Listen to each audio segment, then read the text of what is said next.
Hey guys, tonight we dive headfirst into something we romantically like to imagine as castles, white horses, and happily ever after.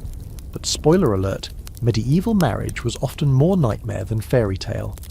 Honestly, if you found yourself suddenly whisked back to the Middle Ages, marriage would be among the least glamorous adventures awaiting you.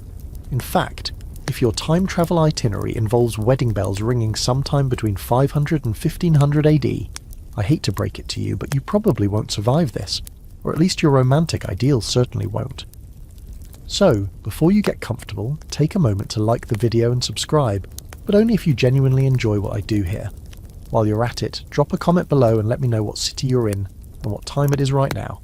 I'd love to know which brave souls are joining me on this dark journey, back through marital misery.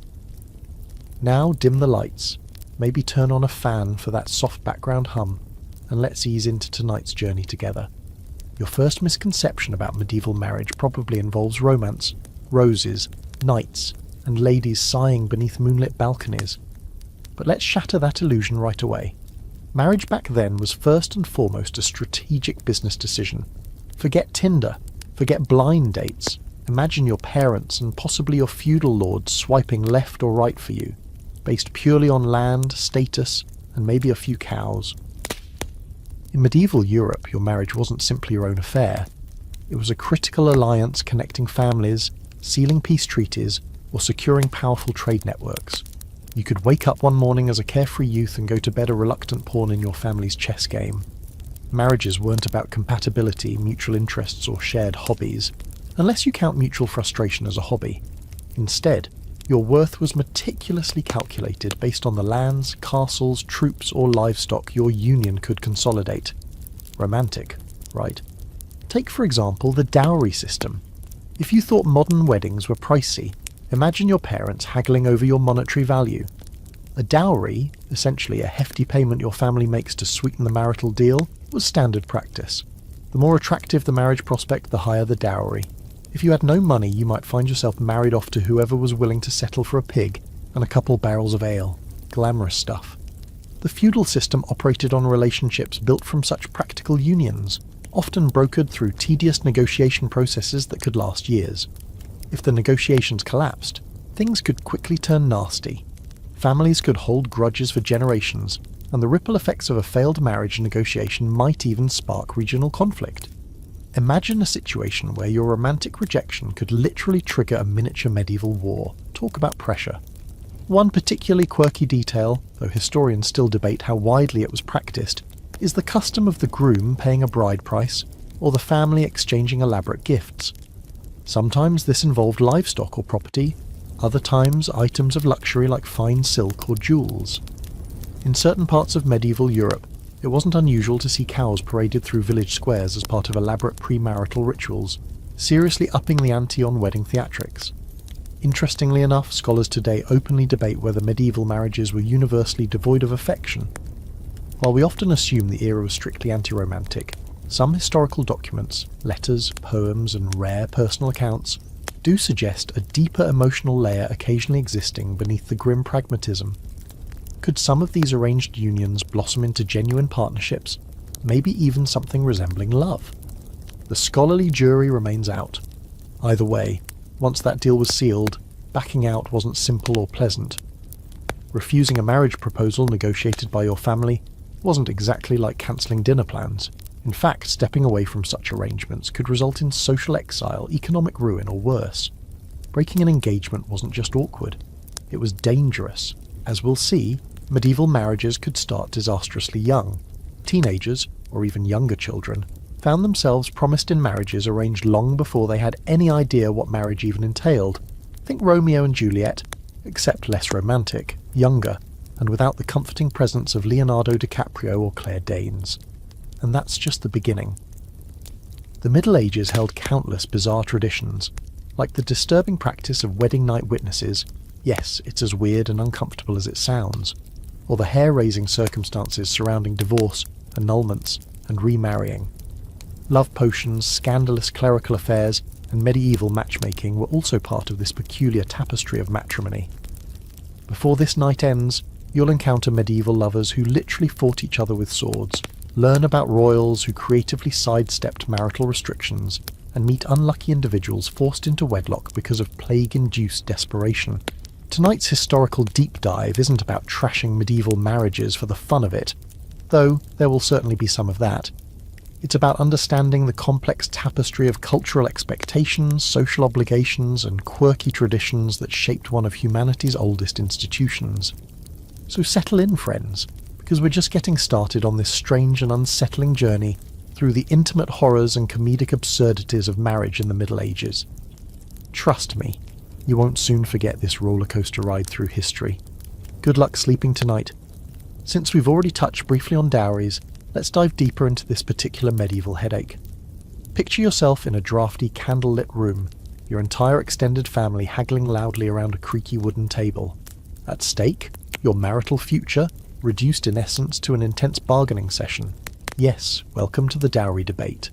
Today we think of weddings as ridiculously expensive ceremonies that drain your savings faster than you can say, destination wedding. But medieval marriage came with its own astronomical expenses, only instead of lavish floral arrangements or Instagrammable cake towers, people were negotiating literal cows, land, jewels, and sometimes cold, hard coin. The dowry system, in a nutshell, was the custom of a bride's family providing a substantial gift, usually money, land, or possessions, to the groom's family upon marriage. Essentially, the bride's worth was measured in currency or property, a charming notion that placed intense financial burdens on families with daughters. Imagine your parents constantly stressing about how many goats or gold pieces your existence was going to cost them. And dowry disputes weren't just financial annoyances, they could escalate into genuine drama. Medieval Europe was littered with court cases and family feuds born directly from dowry disagreements.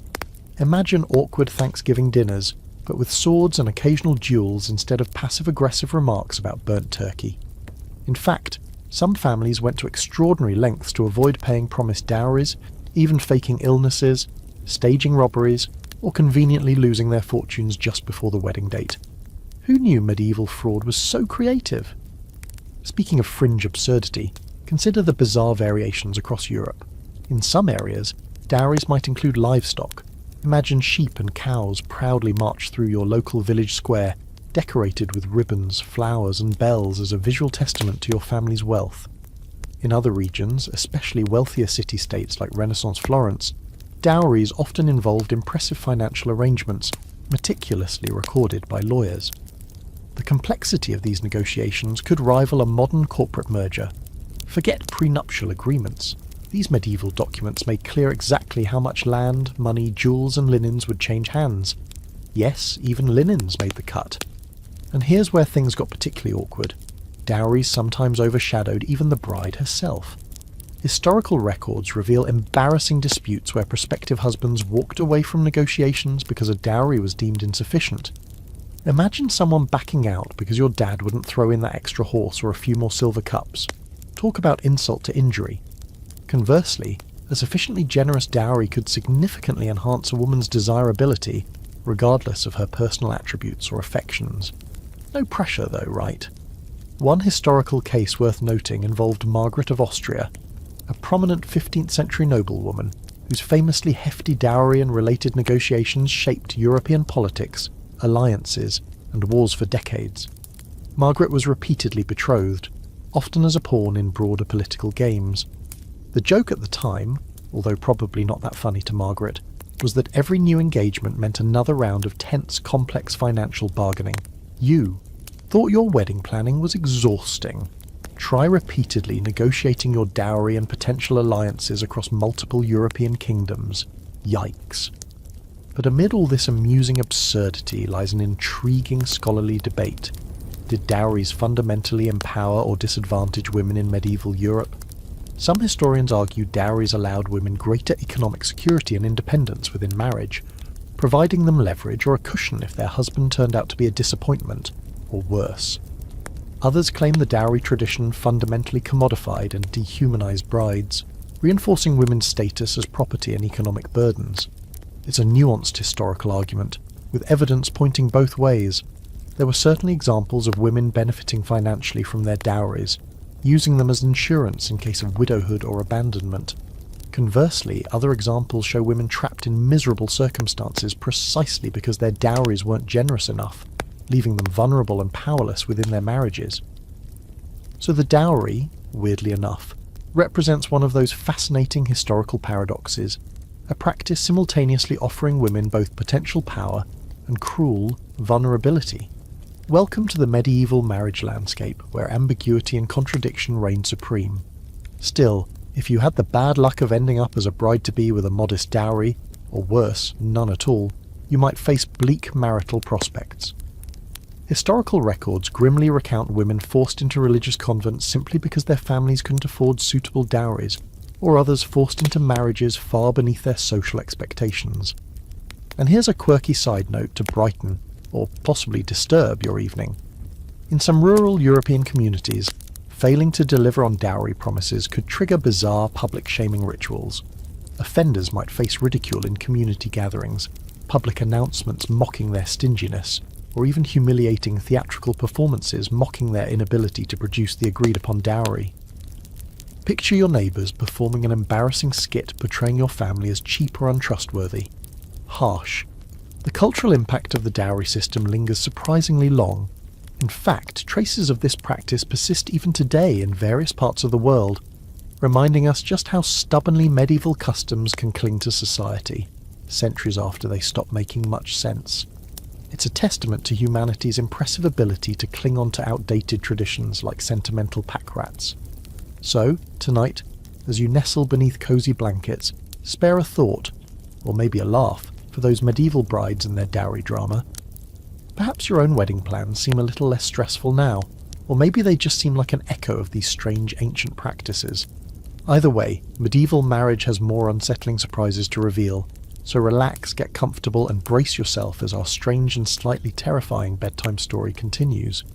If the concept of bargaining over dowries didn't already convince you medieval marriage was downright unsettling, let's dive into an aspect that's both obvious and controversial: consent. Today, we often idealise the notion that marriage should spring from two individuals mutually deciding to spend their lives together. How cute, right? But if you found yourself standing at a medieval altar, your personal enthusiasm for the person across from you wasn't exactly top priority. In fact, the issue of consent in medieval marriages was an intriguing paradox. Officially, medieval church teachings actually emphasised that marriages required consent from both partners.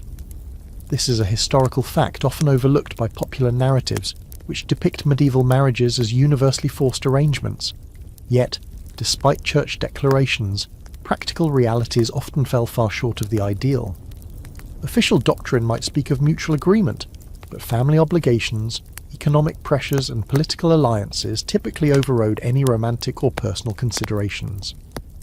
Imagine yourself there. Your parents or guardians have just informed you that next week you're marrying someone from 2 villages over, whose main qualifications are owns land and hasn't actively raided our sheep. Maybe you've met them briefly once or twice, or worse, never at all. Consent, while technically necessary, often translated into reluctant resignation rather than genuine enthusiasm. Picture yourself sighing deeply, muttering a resigned "I do," with all the excitement of someone agreeing to update software terms and conditions, because refusal might trigger family drama or scandal. Historical records vividly document numerous instances of reluctant or outright coerced unions, particularly among noble or royal households. One notorious case involved Margaret Beaufort, the mother of England's King Henry VII. Margaret was married off at the staggering age of just 12, becoming a mother by 13, a disturbing historical detail even by medieval standards. Historians still debate the nuances of her personal feelings about this union, but no doubt exists that Margaret had little say. Such cases highlight a sobering medieval reality. Consent was often reduced to a mere formality, or an afterthought. Yet medieval scholars didn't universally accept these forced circumstances silently. Interestingly, there was considerable intellectual debate about the ethics and morality surrounding consent in marriage. Theologians, clerics, and philosophers discussed at length whether a marriage arranged without true personal agreement was spiritually legitimate. In fact, church courts occasionally annulled marriages explicitly, because one partner convincingly argued they were coerced or tricked into the union. Think medieval divorce court drama. but with Latin chanting and intense theological arguments, rather than modern-day shouting matches over who gets the espresso machine. This scholarly debate introduces an odd medieval paradox. On one hand, the Church insisted upon free consent. On the other hand, parents, lords, and matchmakers regularly steamrolled right over those same teachings. It's as if medieval society collectively shrugged, admitting, consent would be nice, sure, but honestly, who's got the time? Sometimes young brides and grooms attempted to use these church teachings strategically, declaring they never consented, seeking annulments when marriages turned sour. Imagine medieval husbands and wives standing before dour church judges, dramatically claiming they were coerced or misled into marriage, appealing directly to religious teachings about free choice. Not all these appeals succeeded, but their very existence illustrates medieval people's surprising awareness of consent's ideal, even if practical realities often stomped all over it. A quirky fringe fact emerges in medieval literature, particularly romantic poetry. In these literary tales, especially those of courtly love, consent and mutual desire were portrayed as central, even sacred values, despite directly contradicting widespread social practices. Poems and stories depicted characters passionately choosing each other freely, emphasizing personal connection and mutual longing. Think of it as medieval wish fulfillment, literature providing an escape into fantasy where marriages were built on mutual adoration, rather than sheep counts or castle acreage. This literary paradox further highlights how medieval society wrestled deeply with consent. Even as families negotiated unions with financial and political pragmatism, their literature dreamed romantically of marriages born entirely of free choice. It's a fascinating cultural schizophrenia that kept medieval theologians, scholars and poets busy for centuries, each trying to reconcile idealistic teachings with pragmatic realities. And just for a moment, let's spare a quirky side glance toward another odd medieval twist: clandestine marriage. Because the Church acknowledged consent as essential, some couples cleverly exploited this loophole by secretly marrying each other without family knowledge or approval. Medieval chronicles occasionally recorded dramatic instances of young couples sneaking away to exchange vows quietly in private chapels, or even under cover of night. Imagine yourself sneaking into the village chapel by candlelight to exchange whispered vows with your true love, knowing full well the explosive family drama waiting the next day. It's daringly romantic in a scandalous medieval way, a medieval Romeo and Juliet scenario with less poetry and more grim realism. However, clandestine marriages were also risky. Families often retaliated harshly, disinheriting rebellious children, or even attempting to forcibly separate these bold, secretly wedded couples. Thus, the secret marriage route, while romanticized, frequently ended disastrously. So, while medieval religious doctrine officially demanded mutual consent, reality frequently involved uncomfortable compromises, coercion, or resigned acceptance. Consent, that fundamental concept we now take for granted, was thoroughly messy in medieval Europe, debated passionately, violated frequently, idealized poetically, and exploited cleverly. Tonight, as you snuggle down beneath your covers, safely distant from medieval marital pressures, ponder the irony that medieval consent debates echo intriguingly into modern conversations about relationships, autonomy, and choice. As we continue journeying deeper into medieval marriage territory, you'll discover still more unsettling traditions and unexpected insights. And trust me, we're just scratching the surface. So far, we've discussed how consent, dowries, and practical considerations governed medieval marriages. But let's take a moment to delve into one of the era's more troubling marital realities: marrying young. And when I say young, I mean alarmingly young. Picture your teenage self, braces and awkward haircuts included, suddenly being told it's time to tie the knot. If that doesn't make you shiver beneath your cozy blankets tonight, I don't know what will. It's a somewhat uncomfortable historical fact that marriageable age in medieval times often differed drastically from today's norms.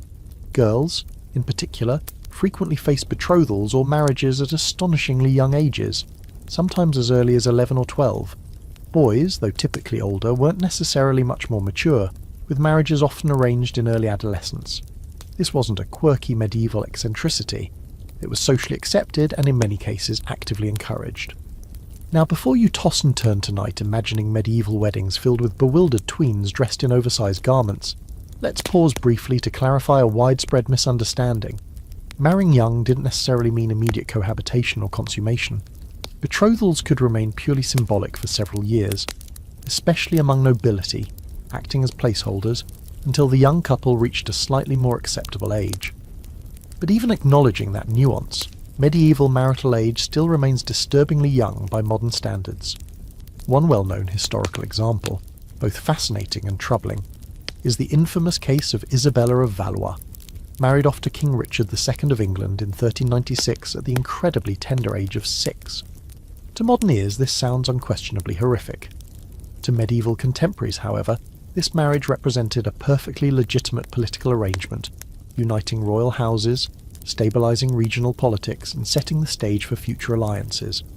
Isabella lived in Richard's court, but thankfully their marriage wasn't immediately consummated, which was common practice for royal child marriages. Yet, even with that consideration, it's a situation deeply unsettling to contemporary sensibilities. And here we encounter a quirky medieval paradox. While early marriages were commonplace, the idea was not without its medieval critics. Scholarly debates occasionally erupted around the appropriate marital age. Clergy and medical writers argued about when young people were physically and morally capable of handling marriage's responsibilities. Some theologians strongly recommended waiting until at least 14 or 15, especially for girls, expressing concerns about physical health, moral development, and emotional readiness. Think medieval doctors shaking their heads solemnly, cautioning anxious parents that marrying their 12-year-old daughter too early might lead to complications or immorality. These debates illuminate a surprising medieval complexity. Society was both aware of the risks inherent in marrying too young, and yet often ignored these warnings for reasons of political expediency or economic practicality. If your family stood to gain power, lands, or stability through an early marriage, medical or moral arguments often faded into background noise. Interestingly, medieval law itself reflected this contradictory stance. Canon law set minimum ages, usually around 12 for girls and 14 for boys, but families routinely bypassed these guidelines through special dispensations. Picture medieval parents petitioning priests and bishops for formal permission to marry off their children at younger than prescribed ages, negotiating complex theological and social hoops to justify these early unions. On a slightly less troubling and more amusing note, some medieval societies developed elaborate customs surrounding young betrothals, especially among the nobility. Ritualized ceremonies like formal engagement announcements, exchanging symbolic gifts, and elaborate public presentations marked these arrangements. Betrothed children might be ceremonially introduced as future spouses at elaborate banquets or feasts. Imagine the awkwardness of two nervous 13-year-olds forced to politely hold hands or exchange shy glances beneath the critical gaze of their extended families and assembled guests. You thought your prom night was awkward. There were also numerous humorous and sometimes tragic cases of medieval youth rebelling or resisting these early marriages. Chronicles occasionally recorded young brides or grooms actively fleeing their marital responsibilities, literally running away or stubbornly refusing to participate in ceremonies. Picture a young medieval bride escaping through a castle window, clambering down ivy-covered walls, dramatically avoiding marriage to a husband chosen entirely without her input. Not exactly the fairy tale castle story you imagined, is it? Yet more commonly, medieval children simply resigned themselves quietly to these marital arrangements, accepting them as the inevitable fate awaiting them. They grew up in a society so deeply accustomed to early marriage that most scarcely questioned the practice. Young brides and grooms received minimal, if any, preparation, certainly nothing resembling contemporary marriage counselling or educational programs. Medieval sex education, if it existed at all, was vague and awkwardly cryptic, leaving confused adolescents to figure things out mostly on their own. We'll dive deeper into this amusingly uncomfortable topic later tonight. The scholarly debate around medieval marital age remains quite active today.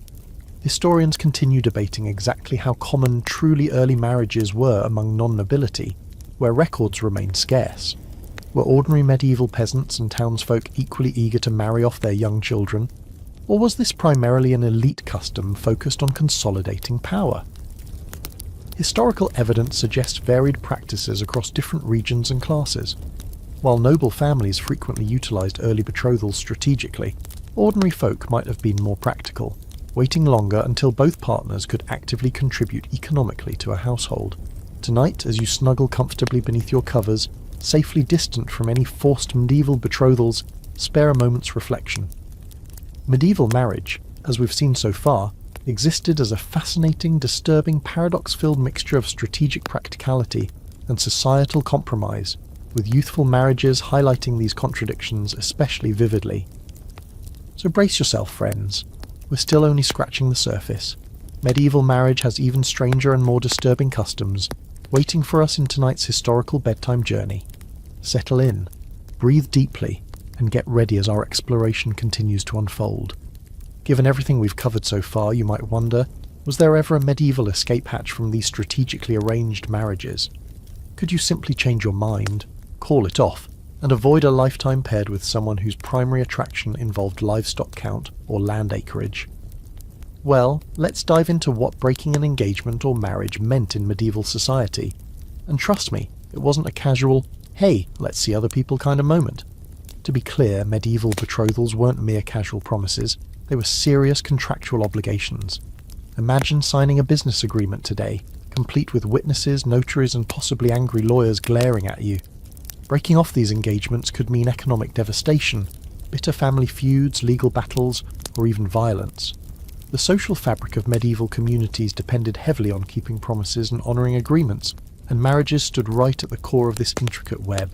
And yet, despite these risks, medieval history offers plenty of colourful stories about men and women who desperately tried, and occasionally succeeded, in escaping arranged marriages. Picture yourself in their shoes, carefully plotting a daring escape from an unwanted union, sneaking quietly through castle corridors at midnight, dodging vigilant guards and watchful servants. Perhaps you disguised yourself in servant clothing, or fled quietly into the night on horseback. However romantic or dramatic, such stories usually ended less like romantic movie escapes and more like medieval nightmares. Fugitives swiftly recaptured, severely reprimanded, or socially ostracised. Here's one quirky historical detail. Sometimes the resistance to arranged marriages came from the parents themselves, often after realising they'd made a disastrously bad deal. Families might discover hidden scandals, financial insolvency, or unexpected rivalries threatening the alliance.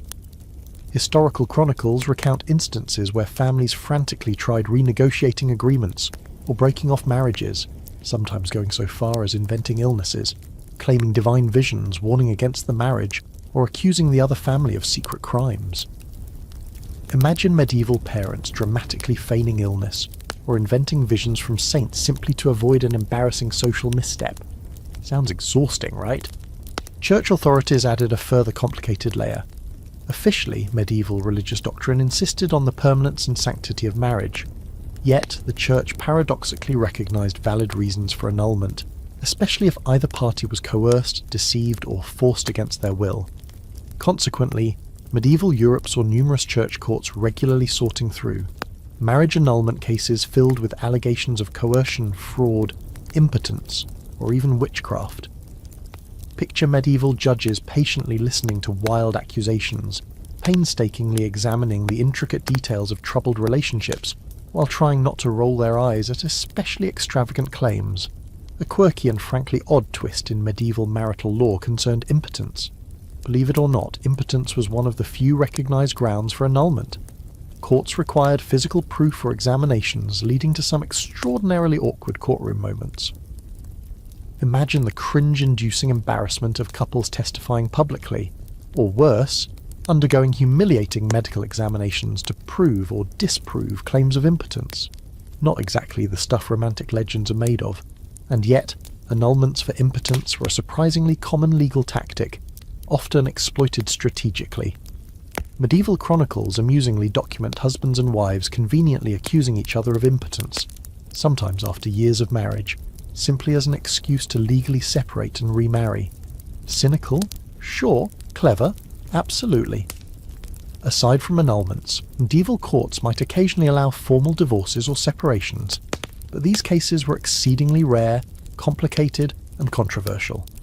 Divorces required complex justifications and rarely resulted in remarriage rights. Couples granted separation often spent their lives entangled in ongoing legal battles over property and inheritance rights. think messy divorce dramas today, minus Netflix binges or ice cream comforts, replaced instead by stern monks, complicated Latin texts, and endless courtroom arguments. Historical chronicles reveal particularly scandalous cases of broken engagements leading to intense violence or vendettas between families. Consider a situation from medieval Italy, where family honour and revenge dominated social life. A broken engagement wasn't merely awkward, it was a brutal insult often triggering blood feuds or street violence.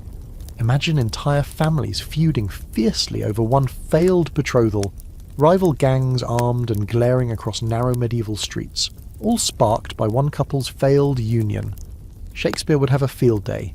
Yet, despite these brutal risks, young medieval lovers occasionally found creative, humorous, and even daring ways to sabotage their arranged marriages. There are historical accounts of young people acting deliberately unhinged, publicly embarrassing themselves, or staging elaborate scandals just to scare off potential spouses. Picture a young medieval noblewoman openly pretending madness, or loudly claiming she had visions of spirits and demons, all calculated performances to convince the groom's family that the marriage would be a disastrous mistake. Medieval teenagers, it turns out, were impressively inventive when desperate. An intriguing scholarly debate continues around how prevalent these desperate resistance tactics really were among ordinary medieval people. Did everyday folks dramatically resist arranged marriages, or did these incidents primarily occur among the wealthy elite, whose political and financial stakes were much higher? The answer remains contested. Historians argue extensively, pointing to scarce documentation from lower social classes. Yet, occasional village or court records hint at similar struggles even among the common folk, suggesting medieval marriage drama might have touched everyone from peasants to princes. So, tonight, as you rest beneath your warm covers, grateful perhaps for your ability to swipe left or right without triggering family feuds or courtroom embarrassments, spare a thought, or maybe a sympathetic smile, for medieval individuals who braved tremendous social risks trying to escape unhappy marital unions. Whether cunningly inventing scandals, desperately fleeing under cover of darkness, or courageously petitioning skeptical courts, their stories vividly remind us just how difficult escaping an unwanted marriage once was, and still can be in parts of the world today. Brace yourself, friends. This journey into medieval marital madness still has many strange twists ahead. So relax, settle in, and prepare to uncover even more unsettling surprises awaiting us in tonight's historical exploration. Alright, if escaping marriages wasn't awkward enough, let's dive straight into one of medieval marriage's most bizarre traditions, wedding night witnesses. Yes, you heard that correctly. Picture yourself at your wedding reception, full of smiles and cake, only to have family members casually follow you right into the honeymoon suite to verify that the marriage was properly consummated. Sounds horrifying. Welcome to medieval wedding nights, where privacy was not only optional, it was positively discouraged. Now, if you're comfortably lying in bed listening to this, try to avoid visualizing that scenario too vividly, or you might find yourself staring at the ceiling a little longer than usual tonight. Medieval marriages, especially among the nobility, were considered incomplete until consummation was confirmed, often requiring physical proof. Why, you might wonder? Because consummation provided legal and religious legitimacy, proving the couple was genuinely married in the eyes of church and community. The stakes were high: inheritances, political alliances, and legitimacy of future heirs all hinged on this deeply uncomfortable moment. Here's how it typically unfolded. Following the wedding festivities, the newlyweds retired to their chamber, accompanied by an entourage of witnesses, close family, local clergy, sometimes even community leaders. Picture your Aunt Mildred, Uncle Bob, and the village priest cheerfully escorting you and your new spouse upstairs, perhaps dispensing awkward marital advice along the way. Once in the chamber, this embarrassing group would wait around to make sure the marriage was consummated, often lingering outside the door and sometimes, brace yourself, remaining inside the room itself. Medieval records occasionally describe witnesses chatting casually, drinking wine, and cracking jokes as the newlyweds tried desperately to perform their marital duty behind bed curtains or screens. Awkward doesn't even begin to describe it. But wait, it gets even stranger. In certain regions, particularly medieval France, this tradition had an official name: bedding ceremonies. Such events involved ritualized customs, songs, jokes, and celebrations as the couple was symbolically undressed and placed in bed by enthusiastic revelers. Imagine your medieval wedding night turned into a rowdy public spectacle, filled with laughter, teasing, and perhaps drunken singing by friends and family who clearly lacked a modern sense of boundaries or embarrassment. Historical records offer vividly humorous and cringeworthy descriptions of these ceremonies. Chronicles speak of newlywed couples blushing furiously as their guests made crude jokes, offered hilariously unhelpful marital advice, or sang bawdy songs about marital intimacy. It's like the worst possible wedding toast multiplied by 10 and stretched into an hour-long performance. Medieval humour clearly had little patience for delicate sensibilities. Now you might ask, did couples ever try escaping this mortifying tradition? Absolutely. Medieval documents mention instances of couples begging to skip this embarrassing ritual or deliberately hiding to avoid the crowd. Sometimes, wedding night witnesses had to actively search for reluctant couples attempting to sneak away unnoticed. Picture yourself and your spouse hiding anxiously behind barrels of ale or sacks of grain, desperately whispering escape strategies as a mob of laughing relatives prowled nearby.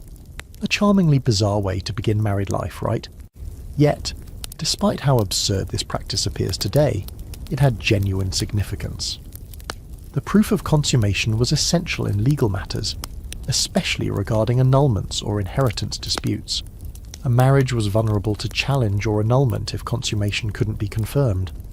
This meant witnesses weren't merely nosy or malicious, they were official, credible observers whose testimonies might later hold significant legal weight. And here we encounter a scholarly debate. Historians disagree sharply about how common or universal this practice was across medieval Europe. While documentation strongly supports its existence among the elite, scholars remain divided regarding its prevalence among ordinary people. Did peasants, farmers, or tradespeople routinely subject themselves to such embarrassments? Or was this primarily an aristocratic custom tied closely to inheritance issues and political alliances? The evidence remains tantalizingly ambiguous, leaving historians to debate the details. A quirky fringe fact about wedding night witnessing involves the detailed recording of consummation by clerical authorities.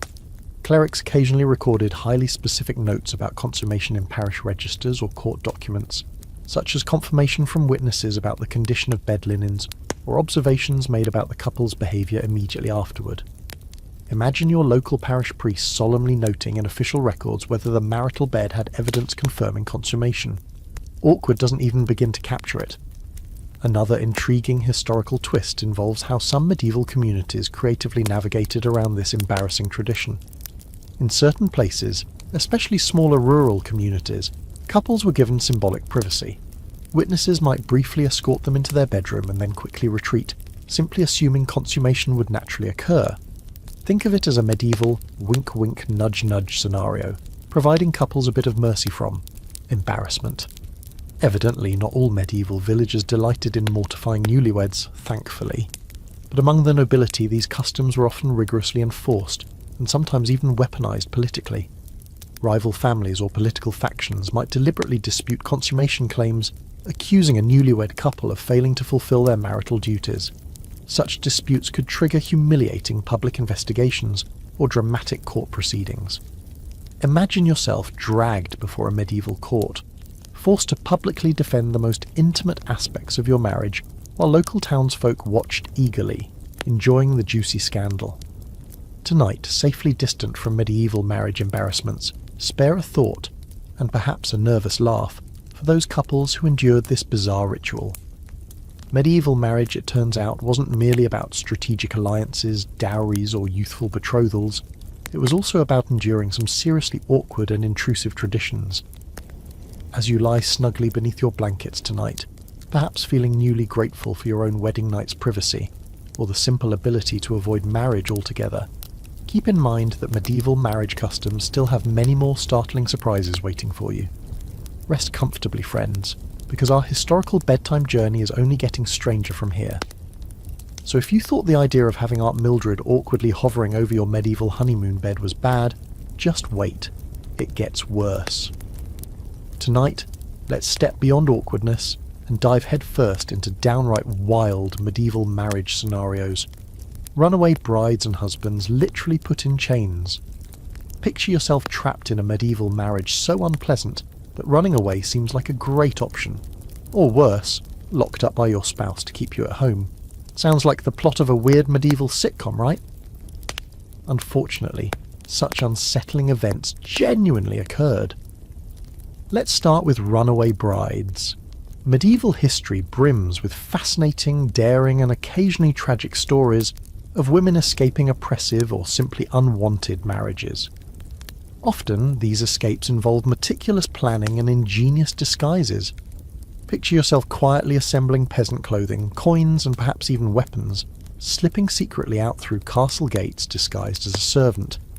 Medieval chronicles vividly recount women fleeing in the dead of night, evading detection, and bravely taking refuge in monasteries, convents, or even neighbouring kingdoms. One especially famous medieval runaway bride was Christina of Markyate, an English noblewoman from the 12th century. Christina faced immense familial pressure to marry an influential nobleman, but she courageously defied her family, fleeing to hide secretly with religious hermits and monasteries. Her family, enraged and humiliated, hunted for her vigorously, even enlisting local knights and authorities. Yet Christina managed to evade them for years, eventually securing protection and recognition from sympathetic religious figures. Imagine yourself in her shoes, constantly moving between secret hiding spots, nervously glancing over your shoulder, constantly on the lookout for family agents determined to force you back into an unwanted marriage. Medieval life could be genuinely suspenseful.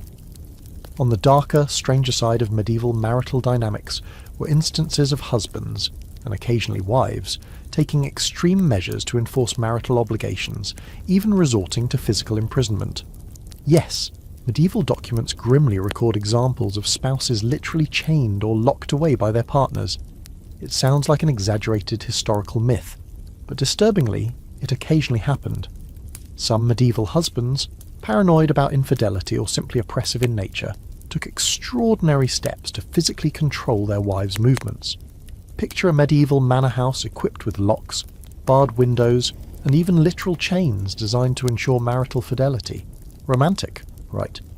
In fact, during the 14th century, legal records reveal troubling cases where courts prosecuted husbands who locked their wives away, seeking to enforce their version of marital obedience. Often, neighbours or concerned family members eventually intervened, rescuing the imprisoned spouse and taking the offending partner to court. Imagine the drama.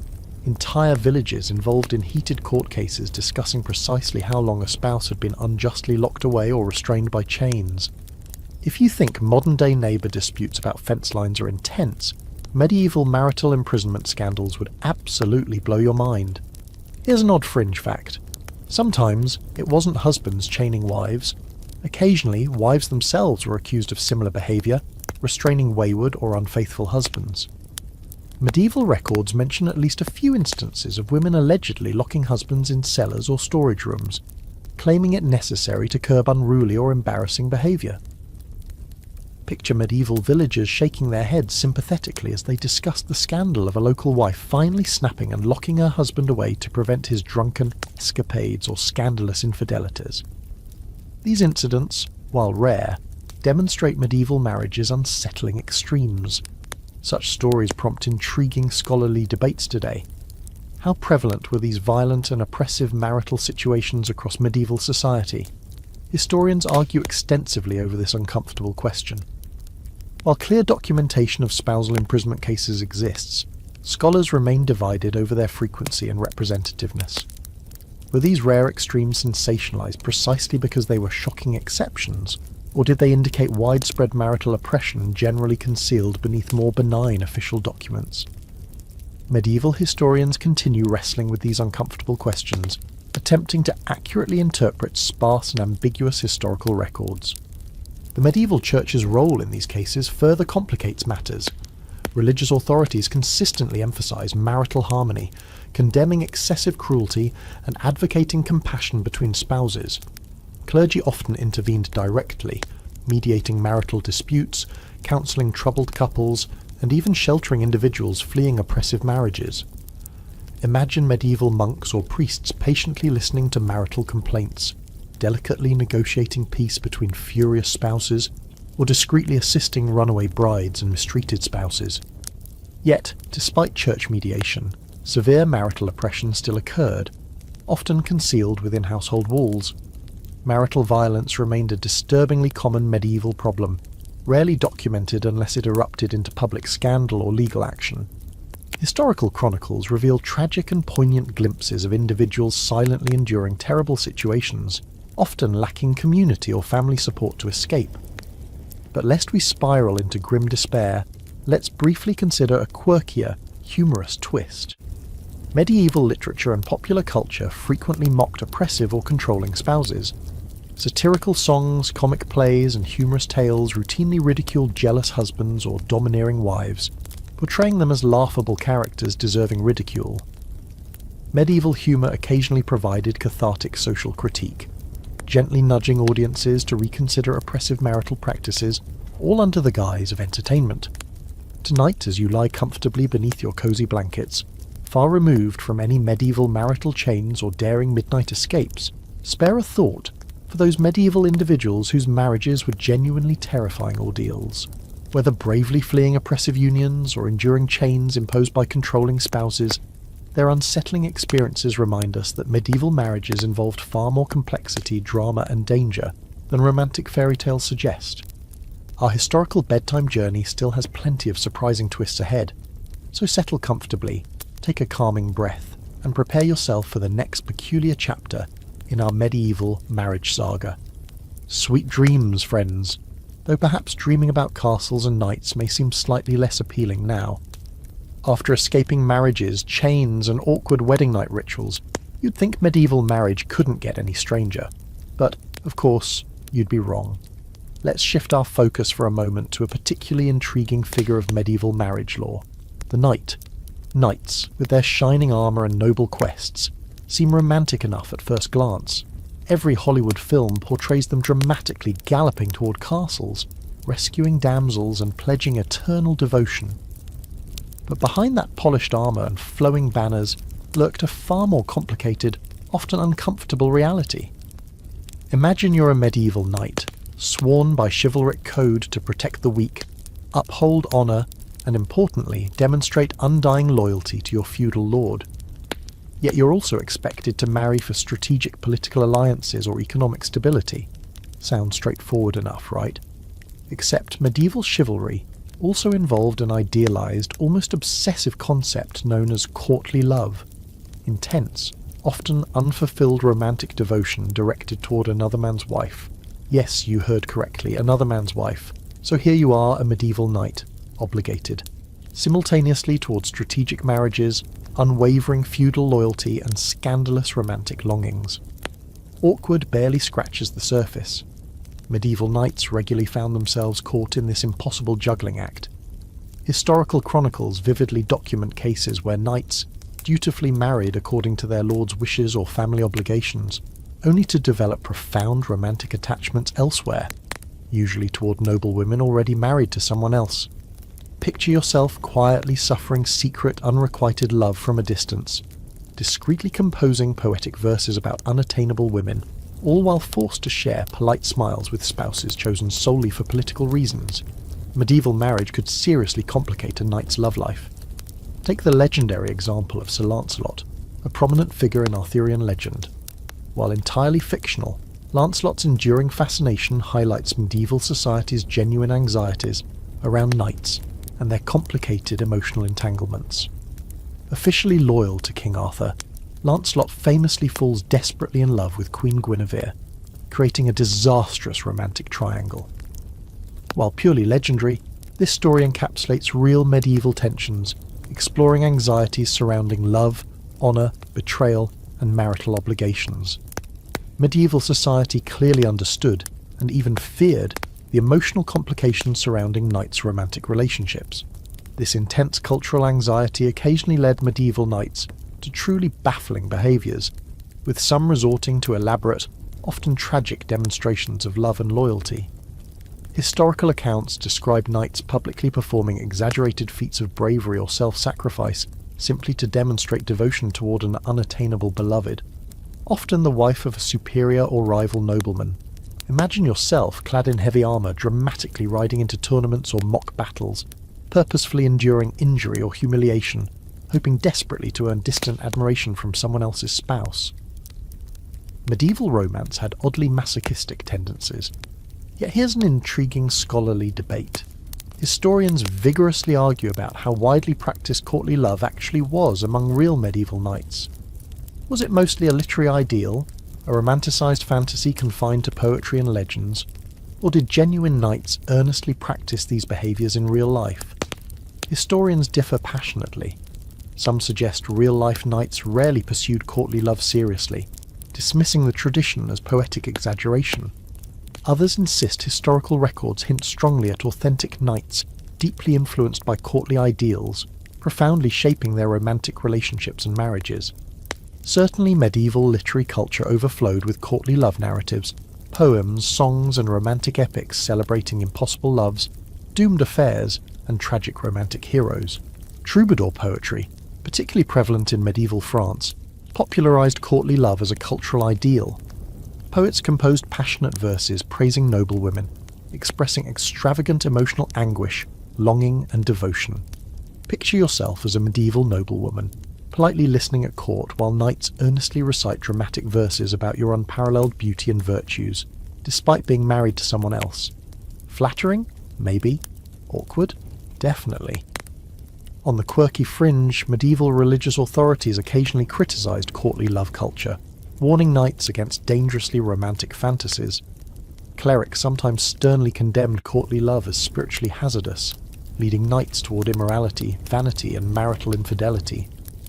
Imagine medieval monks and priests sternly wagging their fingers, cautioning impressionable young knights against romantic poems and scandalous courtly flirtations. Evidently, medieval church authorities clearly recognised courtly love's unsettling moral ambiguity. But let's briefly turn toward reality again. Historical documents describe countless medieval knights facing painfully practical marital arrangements, obliged to marry women they barely knew or actively disliked, purely for political or economic alliances. Historical chronicles describe knights grimly resigned to marriages with spouses entirely indifferent, incompatible, or even actively hostile. Medieval knights might be heroes on the battlefield, but behind closed doors, marital life could be surprisingly miserable. Quirky historical records occasionally capture knights attempting to navigate these complicated situations humorously or cleverly. Some knights actively sought lengthy military campaigns or distant crusades, conveniently avoiding difficult marriages through strategic absences. Imagine yourself as a medieval knight, gleefully volunteering for distant crusades or endless tournaments, secretly relieved at avoiding uncomfortable domestic tensions waiting at home. Medieval knights clearly demonstrated impressive creativity when handling difficult marital situations. Tonight, as you lie comfortably beneath cosy blankets, far from medieval romantic complexities, spare a sympathetic thought, or perhaps an amused smile, for medieval knights. Beneath polished armour and heroic legends lay individuals struggling deeply with conflicting loyalties, obligations and romantic ideals. Medieval marriage, as knights vividly demonstrate, often created nearly impossible emotional conflicts, trapping individuals between strategic necessity, emotional longing and social expectation. Our historical bedtime journey still holds more curious, troubling and surprising revelations ahead, so settle in, breathe deeply, and prepare yourself as we continue exploring medieval marriage's strange and unsettling landscapes. Sweet dreams, friends. But perhaps avoid dreaming too vividly about knights and romantic triangles tonight. You've been warned. If our exploration into knights and courtly love didn't already convince you that medieval marriages could be a hot mess, just wait until we unpack tonight's next bizarre and disturbingly literal medieval marital drama: bedroom battles. That's right, marital beds in medieval times weren't always cosy sanctuaries for rest and romance. In fact, they sometimes became scenes of surprisingly literal conflicts and struggles, both physical and psychological. Brace yourself, friends. This journey's getting messy again. First, picture yourself in a medieval marriage, sharing a cramped, drafty bed in a cold, stone-walled chamber. The bed, often the only place to stay truly warm, became contested territory, especially during the harsh medieval winters. You think arguing about who stole the blanket last night is bad? Imagine shivering beneath thin covers, locked in a silent but intense battle for every precious inch of blanket or space. Medieval marital beds, often narrow and uncomfortable, practically guaranteed nightly territorial conflicts. Historical records occasionally humorously document complaints and arguments over bed-sharing etiquette, blankets, or snoring. Who knew medieval chroniclers sometimes sounded eerily similar to modern-day marital therapists? But beyond humorous squabbles over bed space or covers, medieval marriages frequently faced more profound power struggles that sometimes erupted dramatically in the marital bedroom itself. Spousal authority and control stood at the heart of medieval marriage, culturally reinforced by societal norms, religious teachings, and legal expectations. Men were typically seen as household heads, expected to maintain discipline and order, sometimes using deeply uncomfortable and questionable methods. Yet medieval documents repeatedly demonstrate that marital power dynamics weren't straightforward. Medieval spouses constantly negotiated, struggled, and resisted each other's authority, occasionally erupting in open physical confrontations.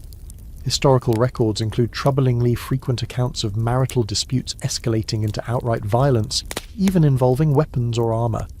Picture yourself suddenly jolted awake by shouting, pots and pans clattering, and perhaps even a sword or dagger being dramatically brandished during heated marital disputes.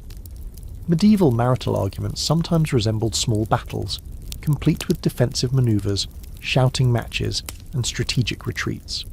Indeed, medieval courts occasionally dealt with extreme marital violence cases, detailing injuries sustained during household conflicts. Domestic tranquility clearly wasn't guaranteed, even behind supposedly respectable medieval household walls. Here's a quirky fringe fact highlighting medieval marital battles' occasionally absurd details. In some European regions, especially Germanic territories, unusual legal traditions allowed spouses to resolve serious disputes through judicial duels or physical contests. Yes, that's correct. Actual combat between spouses, overseen by judicial authorities. Medieval court records vividly describe these bizarrely literal marital battles, where disgruntled husbands and wives physically fought one another, sometimes armed with clubs, sticks, or heavy stones wrapped in cloth. Picture yourself nervously standing before a medieval judge, solemnly accepting judicial permission to settle marital disagreements by physically fighting your spouse. Romantic? Absolutely not. Absurdly medieval? Definitely. Intriguingly, medieval judicial marital duels featured weirdly gendered rules attempting to balance the playing field. Women, considered physically weaker, were sometimes allowed advantages, such as men fighting from waist-deep pits to restrict their movement, or women wielding specially weighted clubs. Imagine yourself standing in a muddy pit, your spouse looming above armed with heavy clubs or stones, while local villagers cheered or gasped in shock at your marital conflict publicly turning into literal combat. Historical documents record spectators eagerly attending these absurd spectacles, blending serious legal proceedings with bizarre entertainment. Clearly, medieval society had an unusual appetite for sensational marital drama, yet beneath these shocking extremes lay a serious scholarly debate. Historians vigorously discuss how representative these extreme cases were of everyday medieval marriages. Were literal marital battles or judicial duels merely sensational exceptions, dramatically recorded precisely because they were unusual? Or did they reflect widespread societal acceptance of spousal violence, oppression, and control?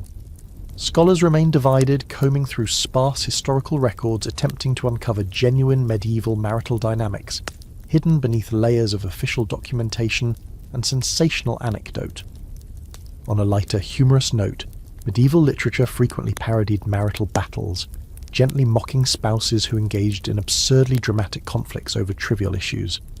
Popular medieval songs, stories, and plays portrayed husbands and wives engaged in exaggerated domestic squabbles, wielding kitchen utensils dramatically or threatening absurd punishments for minor transgressions.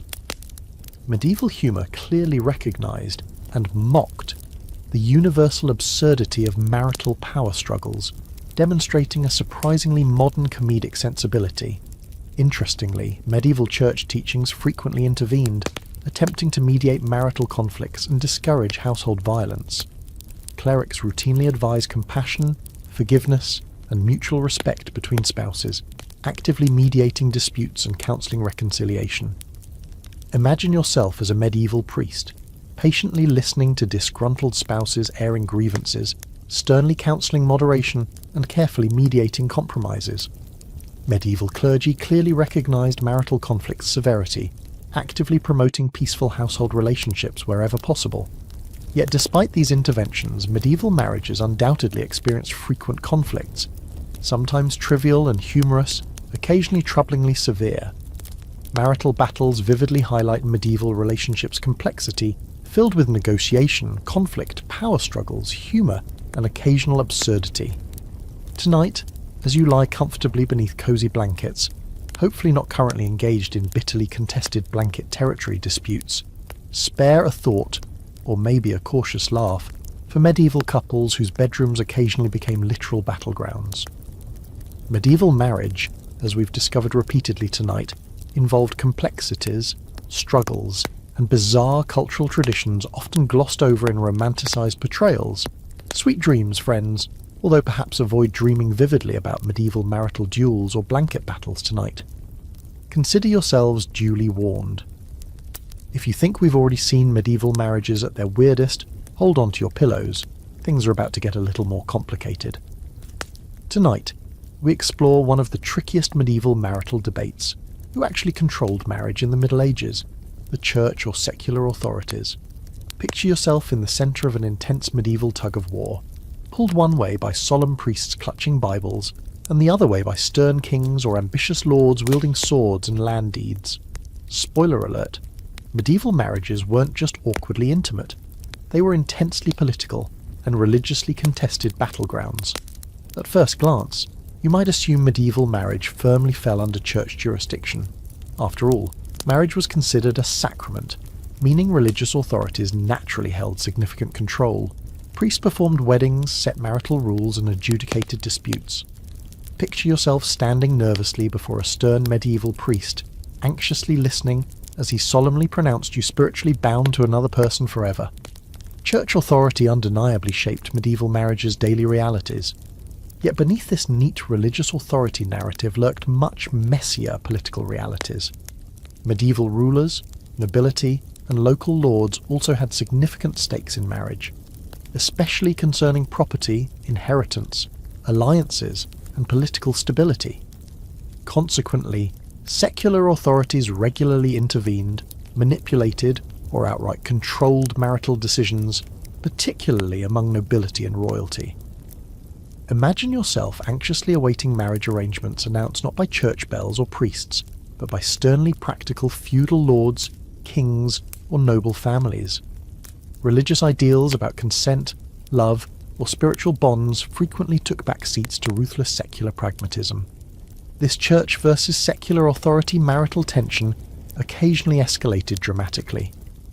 Medieval history vividly documents conflicts where kings or feudal lords clashed openly with religious authorities over marriage-related disputes. The famous historical conflict between England's King Henry VIII and the Catholic Church, leading ultimately to England's dramatic break from Rome, illustrates these explosive medieval tensions. Henry's desperate attempts to annul his marriage to Catherine of Aragon, dramatically resisted by the Pope, vividly encapsulate medieval marriage's tangled religious and political implications. Medieval marriages were clearly far more complicated than romanticised fairy tale depictions suggest. Here's a quirky fringe fact about medieval marriage jurisdiction. In certain European regions, particularly Northern Europe, feudal lords claimed marriage rights, maritagium, allowing them significant control over their serfs' marriages. Peasants might require explicit lordly permission before marrying, often accompanied by obligatory payments or symbolic rituals emphasizing lordly authority. Picture yourself nervously approaching a medieval lord, humbly requesting marriage permission, anxiously awaiting his whims, demands, or financial conditions. Romantic, right? Intriguingly, these secular marriage controls occasionally sparked intense popular resentment or resistance, with medieval peasants actively seeking church intervention or protection against oppressive lordly marriage demands. Historical chronicles vividly document peasants appealing passionately to local clergy, desperately seeking religious intervention to prevent lordly exploitation of marital rights. Imagine local priests patiently mediating tense disputes between furious lords and desperate peasants, attempting delicate compromises balancing spiritual compassion against harsh secular realities. Such complicated scenarios highlight a broader scholarly debate. Historians vigorously argue about how genuinely widespread secular lordly marital control actually was in medieval Europe. Was this practice extensively enforced, or was it primarily symbolic or theoretical, rarely exercised practically? Medieval scholars debate intensely, analysing sparse historical records attempting to uncover genuine marital realities hidden beneath complicated layers of feudal custom, church jurisdiction, and popular resistance. Church authorities themselves grappled constantly with secular challenges to their marital authority, attempting to assert control firmly through detailed canonical regulations governing marriage validity, consent, annulments, and prohibitions. Canonical laws meticulously defined acceptable marriages, prohibited unions between close relatives, consanguinity, enforced strict sexual morality, and insisted upon genuine consent. Picture medieval priests carefully consulting dense canonical law books, patiently advising anxious couples about detailed marriage rules governing permissible unions, forbidden relatives, or annulment possibilities.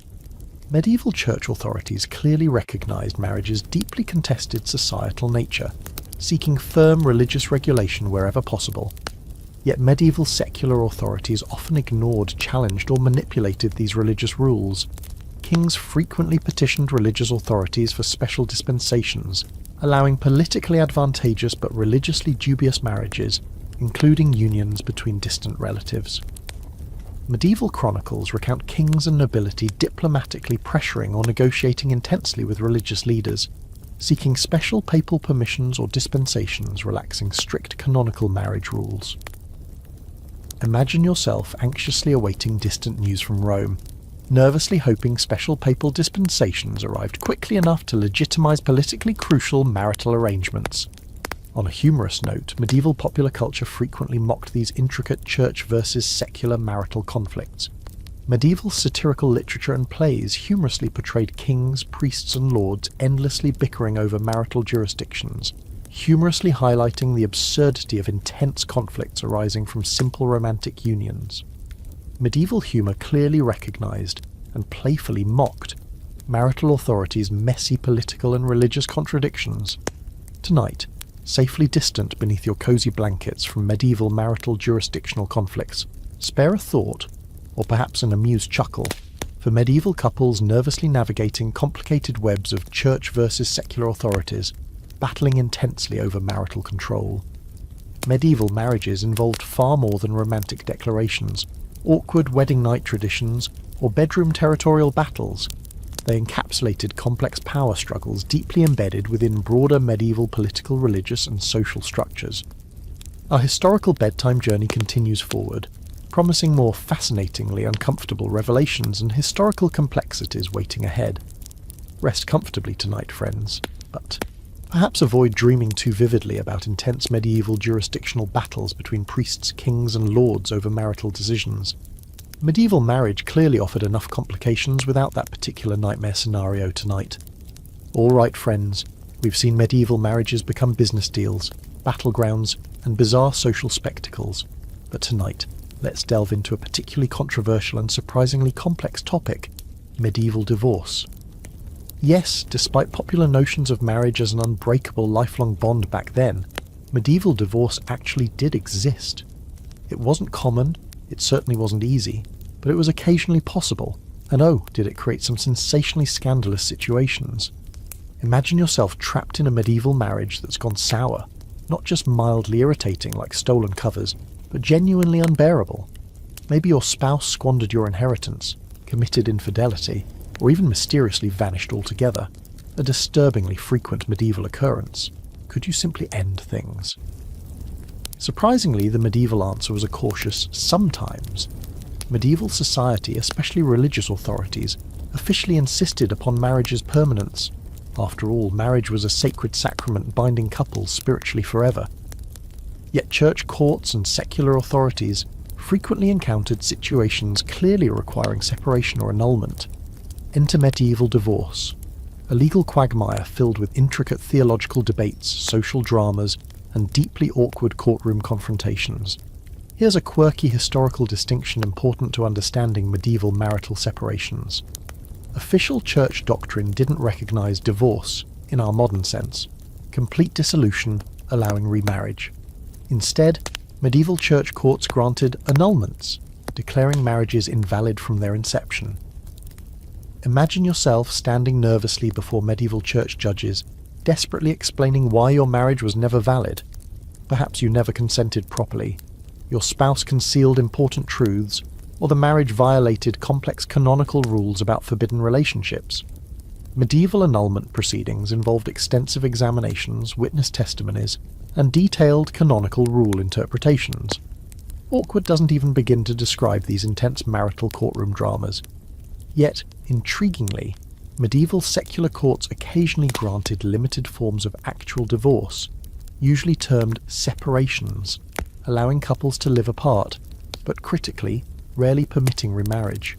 Secular courts particularly intervened regarding marital abuse, abandonment, or financial misconduct.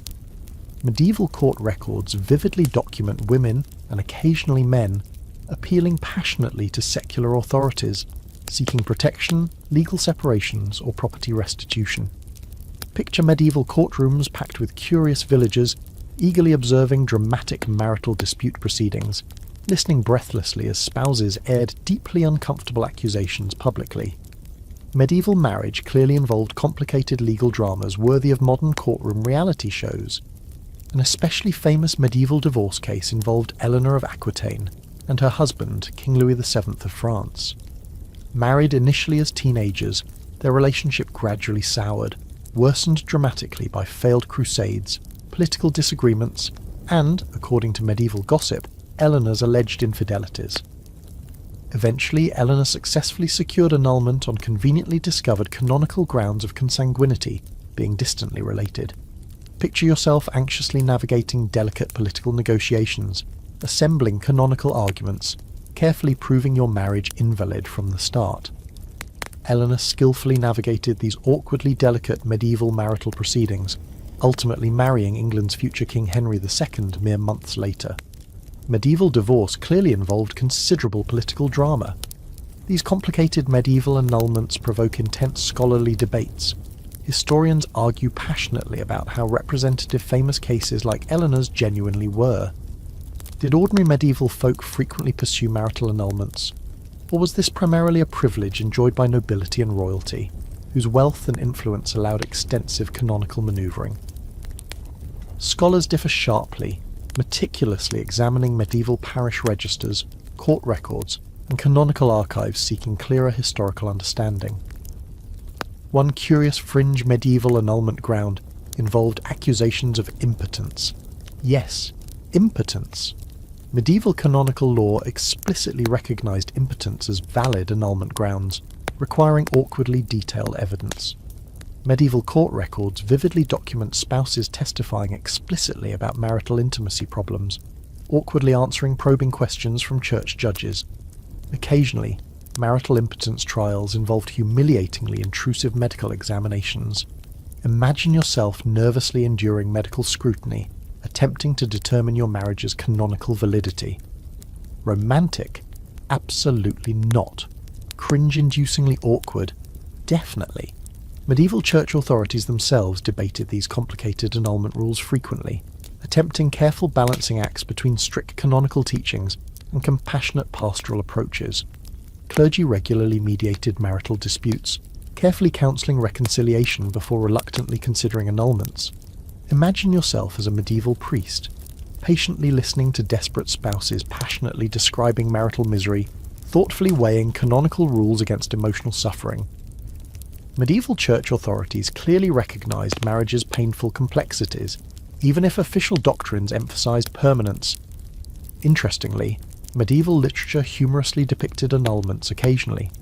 Popular medieval plays and satirical writings mockingly portrayed spouses cleverly inventing absurd annulment justifications, exaggeratedly describing fictional marital disasters, or conveniently rediscovered consanguinity rules. Medieval humour clearly recognised, and playfully mocked, complicated annulment proceedings, gently poking fun at elaborate canonical technicalities underlying genuine marital suffering. Yet despite these humorously exaggerated portrayals, medieval marital annulments undeniably involved real suffering, conflict, and social upheaval. Marital separations often triggered bitter family disputes, complicated property divisions, and social stigmas. Medieval chronicles vividly document communities anxiously observing annulment proceedings, discussing scandalous accusations breathlessly, eagerly gossiping about courtroom dramas, publicly airing intimate marital details. Imagine yourself anxiously enduring intense social scrutiny throughout complicated annulment processes. Medieval marriage clearly involved significant social risks. Tonight, safely distant beneath your cozy blankets from medieval annulment courtroom dramas, spare a sympathetic thought, or perhaps an amused chuckle, for medieval couples desperately navigating complicated canonical rules, intrusive medical examinations, and intense courtroom confrontations, seeking escape from marital misery. Medieval marriage involved far more than romantic unions, strategic alliances, or awkwardly intrusive bedding ceremonies. It encapsulated complex legal, theological, and social dramas, reflecting broader medieval societal complexities. Our historical bedtime journey still promises more fascinating revelations and historical complications awaiting ahead. Rest comfortably tonight, friends, but perhaps avoid dreaming vividly about intense medieval annulment courtroom dramas or awkward impotence examinations tonight. Consider yourselves thoroughly warned. After untangling the medieval mess of annulments and half-divorces, tonight we turn our attention to the next uncomfortable question. What happens when a medieval marriage ends not in scandal, but in death? Welcome to the strange and contradictory world of widowhood, a state that could make you wealthy, lonely, feared, admired, or occasionally accused of witchcraft, all depending on your gender, social class, and just how much power people thought you were suddenly wielding now that your inconvenient spouse had been removed by natural, or not-so-natural causes. Picture yourself as a medieval widow, wrapped in heavy black wool, walking slowly through your village while whispers trail behind you. Your neighbours might pity you, envy you, or straight up fear you. In some cases, widowhood gave women unprecedented social freedom. Suddenly you could control your late husband's property, make independent decisions, and even, gasp, run a business. That's right. A widow could own land, sue in court, and manage estates without male supervision. For some women, widowhood was the first and only time they'd hold any real authority in their lives. But before you get too excited about your new medieval girlboss phase, let's add a dark twist. That freedom often came at a social price. A widow might be seen as dangerously independent, too powerful, too vocal, too unattached. Suspicion followed you like a shadow, especially if your husband had died under sudden or murky circumstances. People might start asking uncomfortable questions. Did she help it along? Was it really an accident with the firewood? Is she using herbs again? And just like that, you've gone from grieving wife to suspected poisoner, or worse, witch. Widowers didn't face the same uphill battle. A man who lost his wife, especially if he had young children or land to manage, was expected to remarry quickly, like really quickly. There are records of noblemen remarrying within weeks, sometimes days, of their wives' funerals, as if they'd penciled in grief for the weekend and scheduled a wedding for Monday. For men, widowhood was a temporary inconvenience. For women, it was a complicated new social identity, one that came with both power and peril. And now for a quirky fringe fact. In some medieval towns, there were actual designated mourning periods, not just emotionally, but fashionably. Widows were required to wear specific types of clothing, usually dark, heavy, and deeply unflattering, for a set amount of time to prove their grief. Think of it as enforced sadness couture. In some regions, widows had to wear mourning garb for a full year. Not exactly subtle. It's like walking around with a giant sign that reads, "Yes, I know he's dead, please stop asking." Widowhood also carried significant economic implications. If you were a noblewoman, the property you brought into the marriage, your dowry, could revert to you or be claimed by your husband's family, depending on local customs and how tightly your late spouse had managed to hang on to the paperwork. In some cases, widows ended up in court fighting to reclaim what was theirs. Imagine standing before a grim-faced judge trying to argue that the 10 acres your husband borrowed from your dowry to buy pigs should now be returned to you in full, preferably without the pigs. These legal wranglings could stretch on for years, leaving women financially stranded and socially vulnerable. Of course, not all widows were independent or left with land. For many women, especially peasants or city dwellers without wealth, losing a husband meant financial ruin. Without a man's income or social protection, these women were sometimes forced into begging, labour or joining religious communities. Convents offered a kind of refuge, a life of piety and prayer, yes, but also food, shelter, and a community of fellow women who, for whatever reason, had also stepped outside traditional marital paths. Yet some widows leveraged their status brilliantly. A few even gained reputations as powerful landowners or formidable businesswomen. In medieval London, for instance, widows often continued running their husbands' shops, sometimes even expanding them. Guild records show widows maintaining workshops, employing apprentices, and representing their trades publicly. For women savvy enough to navigate the social tightrope, widowhood could become a platform, not just for survival but for influence. This leads us to a lively scholarly debate. Was widowhood in the Middle Ages more liberating than oppressive for women? Some historians argue that widowhood offered women rare autonomy, financial, legal and social, especially in urban centres. Others caution that the risks of social isolation, property loss and suspicion too often outweighed those gains. The truth likely lies somewhere in between. Widowhood was what you made of it, provided you didn't mind walking a tightrope over a pit of legal wrangling, moral judgment and whispered rumours. Now, just to ensure your bedtime story includes at least one plot twist, let's touch on the idea of merry widows, women who embraced their new freedom a bit too enthusiastically in the eyes of their communities.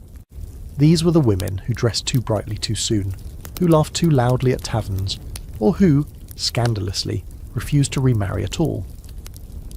In many folk tales and sermons, the merry widow becomes a cautionary figure, tempting upright men with her independence and wild ways. The message was clear: grief is expected, and joy is suspicious, at least when it's coming from a woman alone. So tonight, as you curl into your bed, grateful for your right to live independently without being suspected of poisoning anyone, spare a moment for the medieval widow. She lived in the shadowy in-between, part respected, part feared, sometimes powerful, sometimes powerless. And whether she ended up a nun, a shopkeeper, or the subject of gossip by candlelight, she was one of the rare figures in medieval society who could, just maybe, rewrite her own story. We've met runaway brides, miserable knights, courtroom drama queens, and grieving widows, but now it's time to meet the ultimate rule-benders, the royals. Welcome to the world of medieval polygamy, or at least the incredibly creative ways kings and nobles managed to keep multiple romantic partnerships going without technically breaking the rules.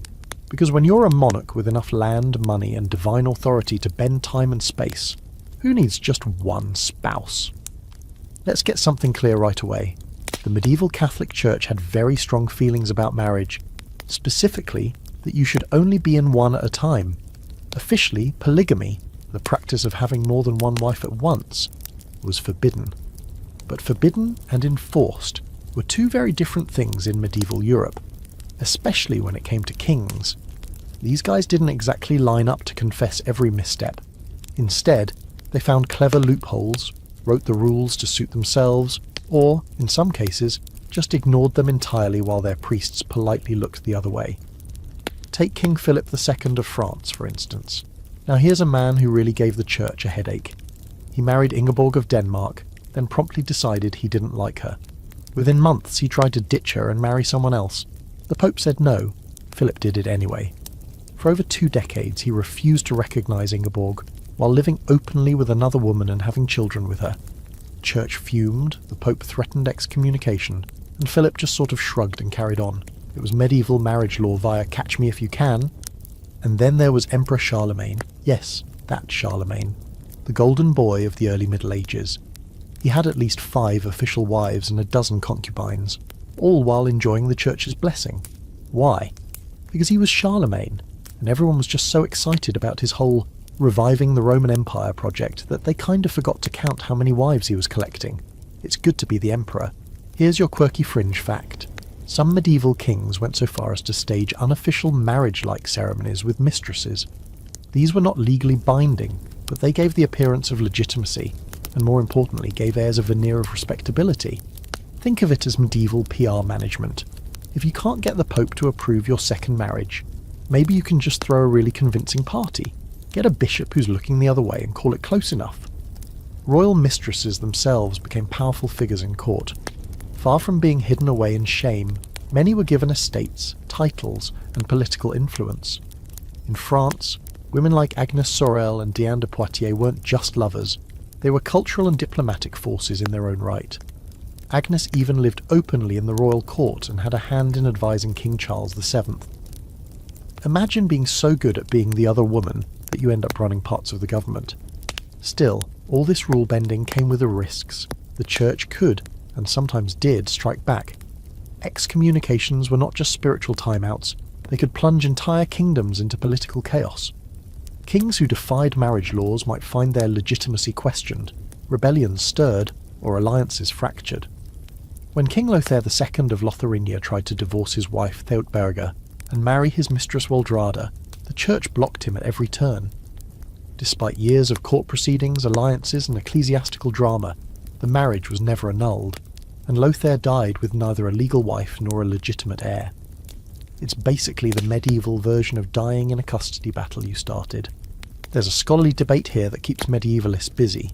Were these royal rule breakers exceptions to the rule, or were they revealing just how malleable the institution of marriage really was at the top? Some argue that royal polygamy, whether open or symbolic, exposed the practical limits of church authority. Others believe these cases simply show how kings abused their power, bending sacred institutions for personal gain while everyone else played by the rules, or tried to. In any case, the gap between official doctrine and royal behaviour was wide enough to drive a gilded carriage through. And speaking of bending doctrine, let's not forget the convenient use of annulment. Kings who wanted a new wife often discovered that their first marriage had been invalid all along. Maybe they were too closely related. Maybe they didn't really consent. Maybe the stars weren't aligned correctly. Whatever the excuse, it was often enough for a king to wiggle out of a marriage and take a new bride, especially if the Pope could be persuaded with the right combination of gold, troops, or political leverage.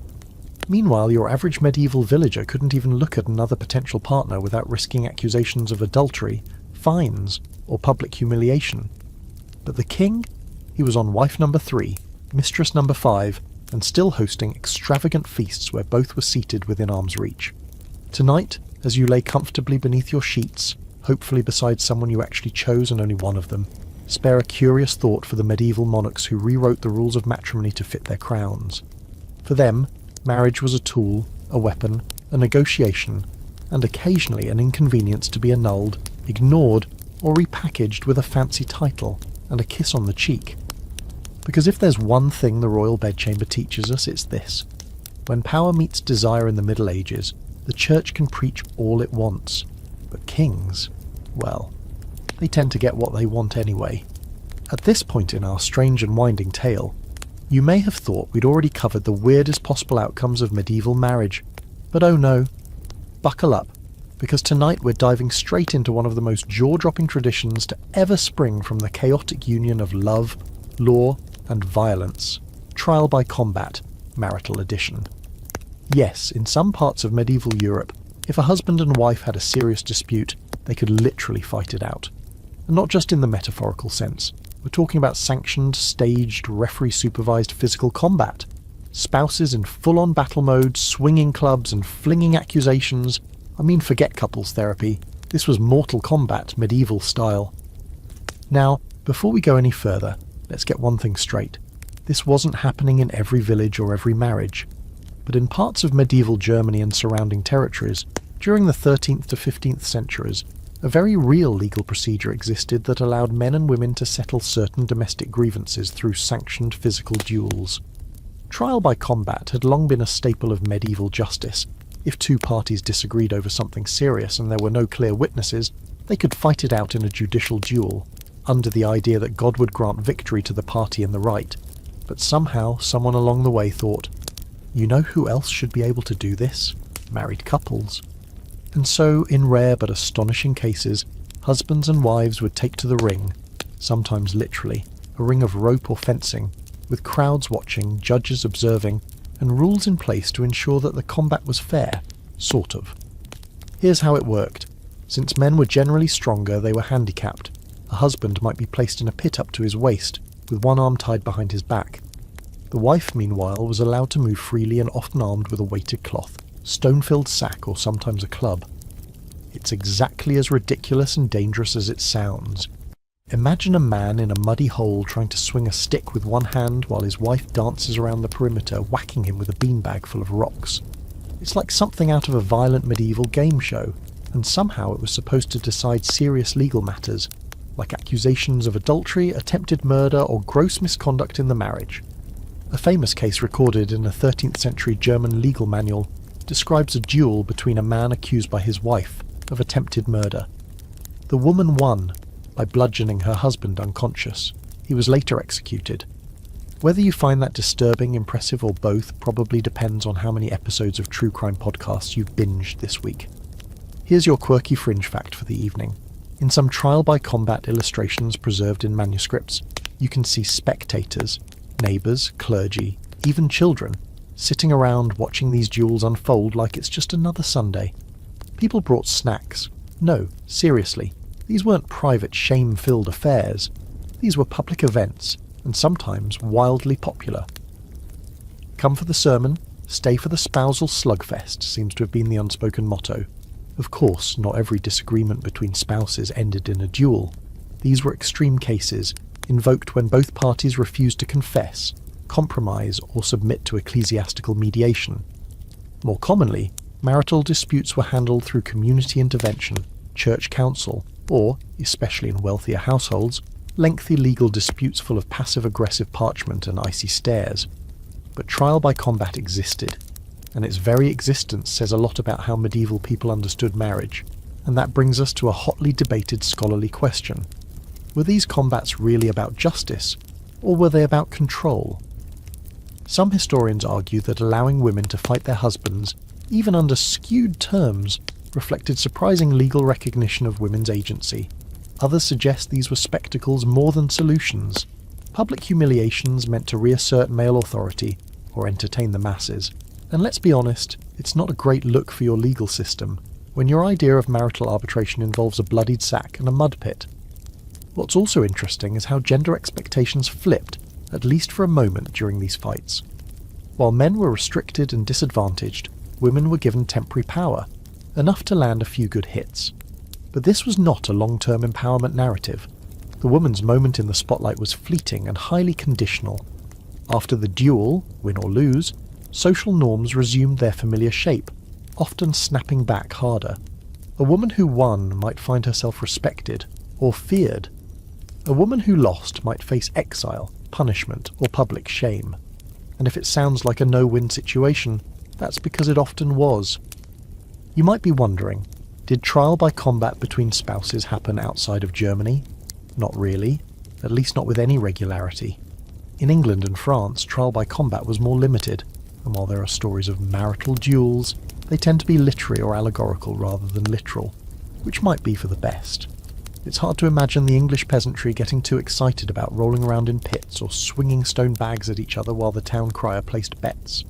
Still, trial by combat between spouses lives on in popular imagination, particularly through illustrations in medieval manuscripts and retellings by horrified or amused historians. These images are surprisingly detailed, sometimes comic, sometimes grim, and they serve as stark reminders that the line between justice and performance in the Middle Ages was, let's say, a little blurry. So tonight, as you lie comfortably under a blanket and not inside a waist-deep hole holding a club, spare a moment of disbelief for the couples who settled their marital problems by bashing each other in front of the neighbours. Marriage, in the medieval world, was sometimes more cage match than contract, more battlefield than bed of roses, and if nothing else, be thankful your next disagreement won't require a referee, a public arena, and a sack full of rocks. Unless you're into that, in which case, carry on, but maybe don't invite the bishop. By now you might be wondering if anyone in the Middle Ages actually married for something as quaint and fragile as love. After all the duels, dowries, and dramatic escapes, it's easy to assume that romance had no real place in medieval marriage. But here's where things get even more complicated. because the idea of marrying for love didn't just exist back then, it terrified people. That's right. In a world where marriage was a practical tool for preserving wealth, forging alliances and producing heirs, the idea of two people choosing each other based on affection, absolutely scandalous, dangerous even. Love was fine in poetry, song, and whispered flirtations behind castle columns. But as the foundation for a legal binding union, that was playing with fire. Imagine you're a medieval noble, carefully orchestrating your child's marriage to secure a peace treaty or increase your family's land holdings. Now imagine that child falls in love with someone outside your plan, someone poor, scandalous, or simply inconvenient. Suddenly your hard-earned political gains are on the brink of collapse because your son has a thing for a travelling lute player, or your daughter is sneaking off to meet the blacksmith's apprentice behind the stables. See the problem? Marrying for love challenged everything the medieval establishment believed about social order. It threatened the rigid class system, undermined parental authority, and made a complete mess of inheritance law. And yet the idea refused to go away. In fact, it started to creep in more and more during the High Middle Ages, slipping through the cracks of court culture and literary fantasy. This is the era when romantic love stories began to flourish. Poetry, plays, and tales where lovers risked everything to be together. Think Tristan and Isolde, Abelard and Eloise, or basically half the Arthurian legends. These weren't sweet bedtime stories. They were tragic, forbidden, and sometimes scandalously sexy. Here's the strange part. While the church frowned on these stories for glorifying passion and disobedience, they still spread like wildfire. The rise of courtly love, a stylized form of idealized, often extramarital romance, dominated the literature of the 12th and 13th centuries. In these tales, love wasn't a peaceful domestic feeling. It was agony, obsession, and spiritual longing. Lovers pined, suffered, and sometimes died because they couldn't be together. Romantic love in these stories was a noble torment, a test of character rather than a reason to marry. And yet, even as these tragic romances captivated audiences, they reinforced the idea that true love and marriage didn't mix. Courtly love was usually adulterous, symbolic, or impossible. That was kind of the point. It existed in opposition to the mundane, arranged, and often disappointing reality of marriage. You could write poetry about your soul's longing for a fair maiden, but you were still expected to marry the baron's daughter because she came with 300 sheep and a vineyard. Still, the tension between love and duty caused plenty of real-life drama. There are historical accounts of nobles, and even royalty, defying their families and social rank to marry someone they actually loved. These cases usually ended badly. Families disowned rebellious lovers, governments revoked titles, and the couple might find themselves exiled, impoverished, or dragged into years of legal battles. That didn't stop them from trying, though. Love, apparently, is not easily discouraged, even by property law and angry uncles with crossbows. Here's a quirky fringe fact. Some medieval advice manuals warned specifically against marrying for love. A 12th century cleric named Andreas Capellanus, who wrote The Art of Courtly Love, cautioned that true passion burned too hot to be sustained in marriage. Love was for inspiration and poetry. Marriage was for order, children, and contracts. Basically, if you were in love with someone, that was probably a good reason not to marry them. Advice like this makes modern dating apps look almost reasonable by comparison. And that brings us to a recurring scholarly debate. When did people start marrying for love? Some argue it wasn't until the late Middle Ages that affection began to play a more significant role in marital choice, particularly among the rising merchant class. Others insist love always existed in marriage, just not in the way we romanticize today. Instead of starting with love, couples might grow into it over time, an idea that still floats around in arranged marriage cultures today. But whatever side you're on, there's no denying that the medieval ideal was usually duty first, emotions a distant second. But love did sneak into some marriages, often in quiet and unrecorded ways. Letters between husbands and wives reveal moments of affection, tenderness, even desire. Some couples clearly enjoyed each other's company. Some grieved deeply when their partner died. These glimpses remind us that despite all the structures and pressures around them, medieval people were still human. They wanted to be understood, to be seen, to be cared for, not just married off like prize livestock. Still, you couldn't go around saying that out loud. Marrying for love was considered impulsive, dangerous and irresponsible. For much of the Middle Ages, it meant choosing your heart over your heritage, and that kind of thing rarely earned you a happy ending. So tonight, as you lie peacefully in your bed, next to someone you hopefully chose yourself, or maybe no one at all, take a moment to appreciate how far we've come. Love isn't always easy today, but at least you don't have to sneak around castle walls or argue with your bishop about whether your heart is leading you straight to damnation. In the Middle Ages, love could be revolutionary, and more often than not it was punished for daring to exist.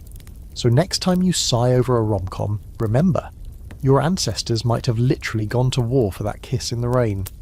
Now that we've peeked into the tragic and scandalous world of love and longing, let's swing the door wide open on something even more inflammatory: unfaithfulness. If marrying for love was dangerous, stepping outside your marriage for a little forbidden fun, that was practically an act of war. Welcome to the world of adultery in the Middle Ages, where the stakes were sky high, the punishments were brutal, and public humiliation was often the cherry on top. Let's get this out of the way first. People in the Middle Ages cheated. Of course they did. They were humans, not marble statues carved into cathedral walls. Monogamy might have been the ideal preached from pulpits and scrawled across law scrolls, but real-life marriage was full of frustrations, emotional distance, mismatched expectations, and, let's be honest, a total lack of modern deodorant. It's no wonder that some people looked elsewhere. What makes medieval adultery particularly fascinating, though, isn't that it happened, it's how it was treated. Spoiler: gently is not the word you're looking for. In most medieval societies, adultery was a serious offence, not just morally but legally. And guess what? It mattered a lot more if you were a woman. While men might get a slap on the wrist, or just a knowing wink, women caught cheating often faced brutal repercussions. Depending on where you lived and how angry your husband or your in-laws were, you could be fined, flogged, imprisoned, exiled, or worse. Picture this. A woman accused of adultery is paraded through her village wearing nothing but a shift, her hair shorn, sometimes even with signs hung around her neck announcing her sin. Townspeople gathered to watch the spectacle, throwing rotten food, shouting insults, or worse. Public shaming wasn't just about punishment, it was about erasing the woman's social standing, reducing her to a cautionary tale. In some areas, she might be locked in the stocks, or subjected to a humiliating ritual bath, scrubbed clean of her shame in front of a jeering crowd. Romance, medieval style. Men accused of adultery faced far fewer consequences unless they were caught with someone else's wife. And even then, it was the husband's honour that had been violated, not necessarily the moral code. One of the stranger legal customs of the time was the concept of criminal conversation, a man's right to sue another man for seducing his wife. Not because the wife had her own agency or suffered harm. He had damaged property. Cheating wasn't seen as a betrayal between equals, but a theft of a man's control over his household. Of course, things were a little different in noble and royal circles. Adultery there could trigger wars, political intrigue, or dynastic collapse. Just ask Anne Boleyn, Henry VIII's ill-fated second wife, who was accused, possibly falsely, of adultery with multiple men. Her supposed betrayal didn't just cost her her marriage, it cost her her head. Accusations of adultery in royal courts were often less about love and lust, and more about political manoeuvring. But that didn't make them any less deadly. Here's a quirky fringe fact. Some medieval towns maintained adultery benches or shame stools in public squares. Fancy decorated chairs where those accused of infidelity were forced to sit while the entire town gawked. And if you were particularly unlucky, someone might commission a song or poem about your misdeeds. Because nothing says personal privacy like a lute-playing bard crooning about your affair while your neighbours pass bread and point fingers. There were a few ways out of this mess, though. If a couple both agreed to reconcile, the church might let it go, especially if the offending spouse confessed and did penance. That often involved fasting, wearing plain clothing, making donations to the church, or going on pilgrimage. Basically the medieval version of saying, "I've made mistakes, and I'm working on myself." The more public the scandal, the more dramatic the penance. And yet, for all this moral outrage, adultery still happened. Constantly. Court records are full of cases involving love triangles, secret trysts, and scandalous affairs. Some even read like romance novels. A woman sneaks away under cover of darkness. A man is discovered climbing through a bedroom window. A couple is caught in the act in a barn or a forest clearing. These weren't just isolated incidents, they were part of the rhythm of medieval life, even if everyone pretended otherwise. Naturally, this leads us to the ever-lively scholarly debate: were medieval people more sexually repressed, or just better at pretending? Some historians argue that the Middle Ages was soaked in guilt, shame, and rigid religious expectations, making even innocent flirtation feel dangerous. Others suggest that beneath the surface, people were far more permissive, and that the harsh punishments existed precisely because society was trying to control something it couldn't quite suppress. The truth is probably somewhere in the middle, a society obsessed with order and control, wrestling with the messy reality of human desire. Interestingly, the Church had a complicated relationship with adultery. It condemned it, of course, but it also forgave it, repeatedly. Priests heard confessions, assigned penance, and moved on. It was seen as a sin, yes, but not an unforgivable one, at least in theory. In practice, how much you paid for it often depended on who you were, how many people knew, and whether your scandal inconvenienced the wrong person. So tonight, as you lie beside your loyal partner, your cat, or your trusty body pillow, take a moment to be grateful that your worst romantic mistakes aren't punishable by rotten vegetables or being serenaded about your sins in the town square. Adultery in the Middle Ages wasn't just a private heartbreak, it was a public spectacle, a legal affair, and sometimes a death sentence. Whether born from boredom, passion, rebellion, or revenge, infidelity was treated as both a sin and a social crisis, an echo of how fragile and high-stakes medieval marriage really was. In that world, one stolen kiss could ruin a life, or at the very least, land you a front-row seat on the shame stool. By now it probably won't surprise you to hear that medieval marriage wasn't just a minefield of social obligations and romantic disasters, it was also a goldmine for opportunists, fraudsters, and con artists. That's right. Tonight, we explore the underworld of medieval matrimony, the cheats, liars, bigamists, and smooth-talking swindlers who turned marriage into a personal hustle. If love was hard to find, truth was even harder, and sometimes the biggest threat to your happily ever after wasn't a feuding family or a disapproving priest, but a spouse with a suspiciously murky past and one too many wedding rings. Let's start with one of the oldest tricks in the medieval book, bigamy. In a time when communication was slow, travel was difficult, and record-keeping was patchy at best, some folks decided to play the odds. Picture this: you marry in one town, then disappear a few months later, show up in a different town miles away, and do it all over again. New clothes, new name, new spouse. It wasn't exactly common, but it happened often enough to raise concerns, and church courts dealt with more than a few cases of someone suddenly discovering that their darling husband was already someone else's darling 3 villages over. The church treated bigamy seriously, very seriously. Once marriage was declared a sacrament, having more than one at a time was considered not just deceitful but downright heretical. If you were caught, you could be excommunicated, fined, imprisoned, or, in more severe cases, branded. Yes, actually branded, as in having a hot iron pressed to your skin to mark you as a marital criminal. Nothing says, "Don't date this guy," like a permanent scar declaring his relationship history. But the risk didn't stop everyone, especially men who moved around for work. Soldiers, travelling merchants, or wandering artisans found bigamy to be a disturbingly convenient way to secure shelter, support, and sex without sticking around long enough for the truth to catch up. And then there were the fake marriages. This grift usually worked like this. A man, though sometimes a woman, would promise marriage, perhaps even perform a fake ceremony, collect a dowry or generous engagement gift, and then vanish into the night. These weren't just isolated acts of heartbreak, they were targeted cons. A particularly infamous case involved a man who moved from town to town pretending to be a minor noble, proposing to merchants' daughters, charming their families, and then disappearing with gold, clothing, and sometimes livestock before anyone figured out they'd been played. Basically, the medieval Tinder swindler, minus the private jets and with more hay carts. Here's your quirky fringe fact of the night. Some fraudsters went full performance. There are actual reports of fake priests being hired or impersonated to conduct sham weddings, complete with forged documents, borrowed vestments, and very convincing Latin mumbling. Imagine the betrayal of thinking you've just married someone in a candlelit ceremony, only to discover later that Father Benedict was actually Steve from the tavern in a borrowed cassock. Not exactly the story you want told at family gatherings.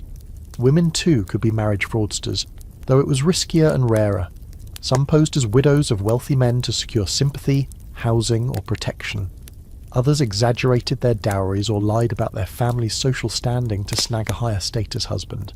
In one case from the 14th century, a woman passed herself off as the daughter of a minor nobleman and managed to marry a wealthy merchant.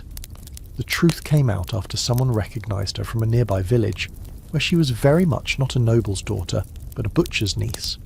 The marriage, unsurprisingly, was annulled, and she was publicly humiliated. But for a brief moment, she lived like a lady. These scams thrived because medieval marriage, despite its seriousness, had some logistical loopholes. Records weren't always centralised. Proof of identity could be faked or assumed. And in an age where many people never travelled more than a few miles from their birthplace, showing up in a new town with a good story and a confident smile could get you surprisingly far. Of course, not every marriage fraud involved fake priests or secret spouses.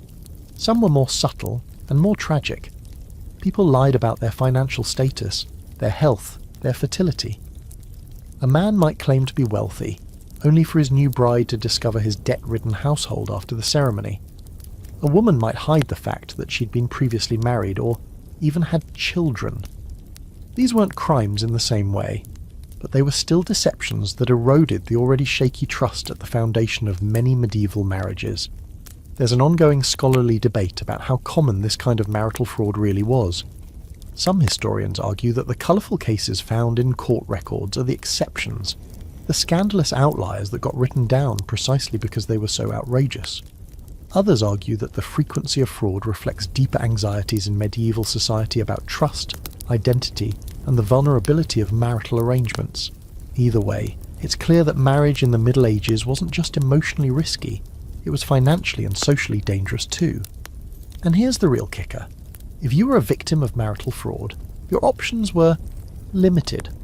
Sure, you could take your case to court, plead your story to a local bishop or magistrate, maybe even get your marriage annulled, but doing so often meant airing your most personal misfortunes in public.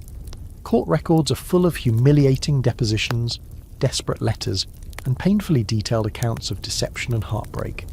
The process was slow, expensive, and often rigged in favour of those with power or better social connections. So tonight, as you lie safely in your own bed, take a moment to appreciate the wonders of personal ID, online background checks, and civil marriage licenses.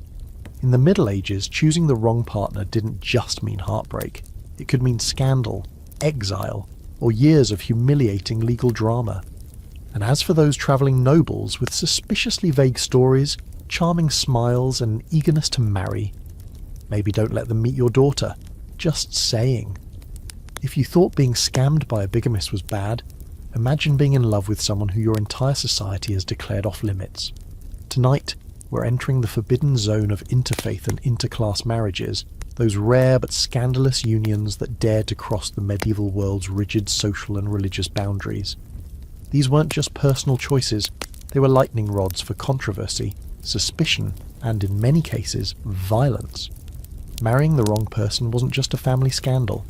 It could make you a pariah, a target, or, depending on your location and the century, a heretic. Let's start with interfaith marriages, which in medieval Europe almost always meant a Christian marrying a Jew or a Muslim. These unions were rare and heavily frowned upon by both religious communities. Christian leaders, especially after the First Crusade, were increasingly obsessed with purity, conversion, and drawing hard lines between faith groups.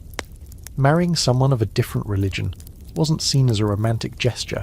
It was viewed as betrayal, a threat to the soul, a corruption of the bloodline. And let's be honest, it didn't go over too well at family dinners either.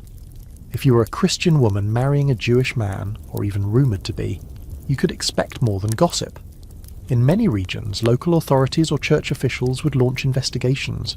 Accusations of conversion might follow, or worse, accusations of sexual coercion. In some cases, mobs attacked or murdered couples suspected of improper relationships. Marrying across religious lines wasn't just difficult, it was dangerous. These relationships happened, of course, usually in secret, but surviving them required incredible courage, or a whole lot of luck. The most well-known examples of interfaith marriages come from frontier regions, places like Spain during the Reconquista, where Christians, Muslims and Jews often lived side by side in uneasy proximity. Here, cultural intermingling made these marriages more common, but also more politically explosive. One case from 14th century Spain involved a Muslim noblewoman who converted to Christianity and married a Christian knight. Local rulers were outraged, and the marriage triggered diplomatic protests, social unrest, and endless debate over whether love or politics had motivated the union. Even with powerful protectors, the couple spent their lives walking a tightrope of suspicion. And then there's the other half of this coin, interclass marriages. On paper, there was nothing explicitly illegal about marrying someone from a lower class, but socially, it was practically treason.